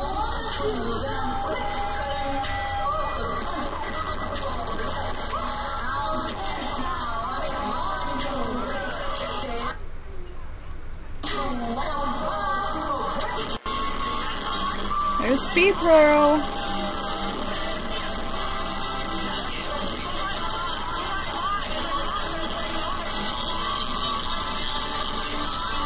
Right now I'm dancing. Yay! Shake your head. Here's Texas Farmer Weekend. I mean, maybe I should do the audio for it. I mean, I don't think it's anything of interest. Maybe it is. I don't even remember. Whatever I put, it's probably, I probably cut out whatever they were talking about.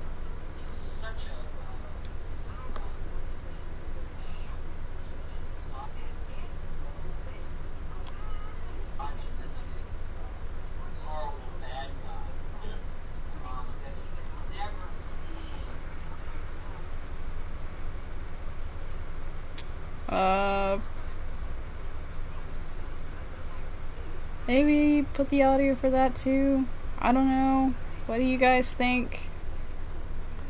It's just country road, guys. Calm down. I think that's... Is that the volume line? I guess? Or maybe it's a little further up. Sure.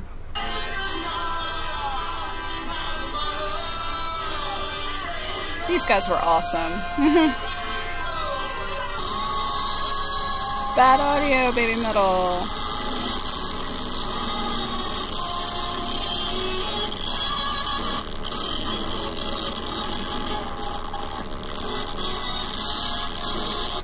Maybe I'll lower the volume for that one, because the audio is just awful.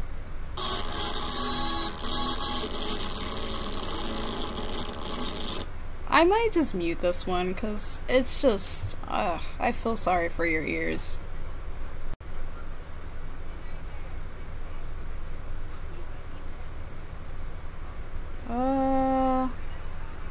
I don't know, maybe Fluffy deserves some audio. Now I see where to match up. Maybe? No? Up? Yes? Sure?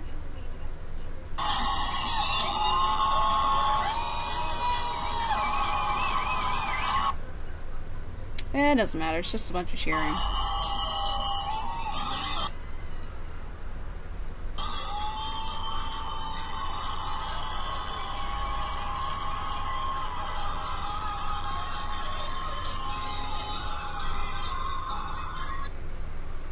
More copyright. It's day one of Retropalooza. A fantasy sports event, get like a fantasy like gamer cave or just 10 G's. 250 cents the price for each one a Super Nintendo, which is hilarious. Despite some of the bad things that happened in 2018, 2018 had some fun moments too, so... Thank you everybody who shared 2018 with me and made my 2018 fun. Yay, pictures, Black Nerd Comedy, Andre, ABGN. I wish I filmed some of his Q&A, and there's those Beard Bros, cause yeah.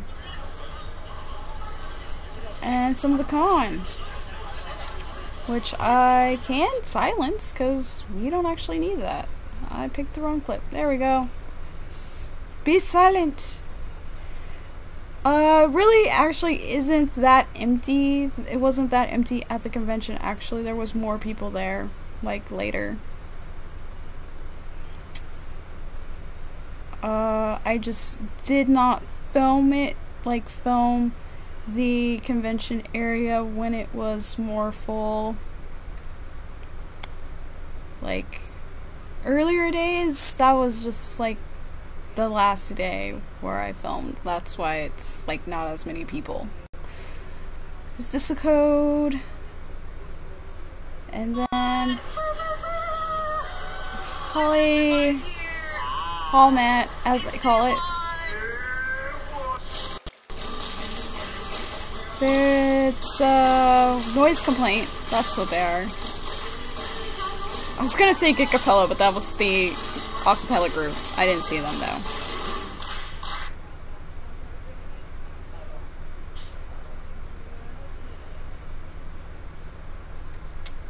Yep, so that's the video. That's the whole, we finished, well, not really finished, but that's pretty much the video we just created while I was rambling.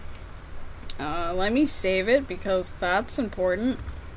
I feel like I should have done other highlight videos like in the past, because there was 2017 was like a great year. Like, I did so much stuff in 2017 that I have yet to share with you. But for now, I have to say goodbye. I have to go get something to eat. I want to watch some movies, and, you know, chat with my friend and stuff. You could probably see her thing below. But yeah, I need to get some food and drink, and my, like, throat hurts. Like, drinking water is not helping. I probably should have had that hot chocolate earlier. But anyway, thank you for joining me on another edit live stream. I definitely want to do another one of these with y'all. Eventually I'm going to poke Twitch some more, and hopefully I can get OBS to respond to Twitch, because it's really annoying me that I can't get it to work. Hopefully the quality is a lot better on this YouTube video, because it sucked the past 2 times that I've done it. And patrons, please look forward to these perks that are coming up. I'm gonna keep working on my Discord stuff and add it to the perks. And hopefully you'll enjoy having checkies as a perk, like cosplay checkies. I'll definitely mention on my cosplay page if it's something that people would be interested in, because I don't mind doing it. I'm also sending a really late holiday card to one of my, to my patrons, and yeah, so look forward to more content on my channel and on the blog from the other creators and stuff. I'm gonna try to get some stuff updated so I can add it to the preview on Patreon. Thank you so much for joining me here and watching this really long video and watching me edit and ramble about stupid R. Kelly and some other stuff. I would like to do another one of these and, you know, ramble about some other stuff that's not a hymn, and not something controversial. I might do another "This is not a tutorial" update video, because I need to do my nails again. I will put the last part up, of course, even though the news on it is outdated. I talked about Bang Jungkook and about Hyuna and E'Dawn's relationship. Of course, more has progressed with that, so take what you will. I'll have a couple unboxings up that I've already recorded for Viva Rush and Chiyu. I need to record a new unboxing for this current J-Rock Volts box. Madman's Esprit, if you have not seen the box on Patreon or on my Instagram, because I did take a picture of what it is. I also need to make a post for pre-orders or orders and stuff. Like, I need to do some, like, Patreon posts. So, yeah. If you want extra stuff that I do, because I do some, like, exclusive vlog videos that are a little bit more personal on Patreon, you can hop on board that. And I do, you know, live streams and stuff, and I have, like I said, a Winter Anime 2019 live stream coming up for my patrons that you can jump on board for. And yeah, but don't feel pressure to do it. You don't have to, but I do give extra content to my patrons. But look forward to, of course, my regular content that you do not have to be a patron for, because I have a lot of stuff planned that I'm hoping to get back on board with my writing, because I am so looking forward to being productive again, and I'm feeling a lot better and, I don't know, less mentally, I don't know what to call it. But anyway, everyone enjoy your MLK holiday. That is tomorrow. I'm gonna be enjoying it. I don't know what I'll be doing other than trying to be productive and catching up on stuff. I totally owe you guys, like, my famous WTF moments from 2017 and 2018. I do want to do both of those, and of course my monthly favorites. I know I've been slacking so bad on those, so I've been lumping them together. So hopefully I can have something together, because I still want to do monthly favorites. But your homework assignment is to go down to the description below and hit that link to do the survey, because we would love to know what we can improve on Muddy Cult, especially because next month is our 10-year anniversary. I think specifically it's February 24th or something. And also, let me know when you would like to have that anniversary live stream, because I want to be doing some giveaways, and when I do the giveaways, I'll be doing this live stream with, you'll see my face. So I'll try to like look nice and stuff while I do this live stream. Do not, I can't promise that the quality is gonna be good, because I'm gonna be using my webcam, and the webcam sometimes can look good and sometimes it can look kind of blah, but it's the built-in webcam on my computer. But anyway, so do the survey, let me know when you want to do the anniversary live stream, and I'll see you guys next time on another edit and chat video. Also, if you're watching this after the fact, I would love to hear your thoughts on everything I talked about in the live stream as well, and I hope watching me edit was fun, or at least interesting. I'm going to continue to edit, of course, because, like I said, I have not posted anything in a month. Anyway, good night, and enjoy your weekend. Bye!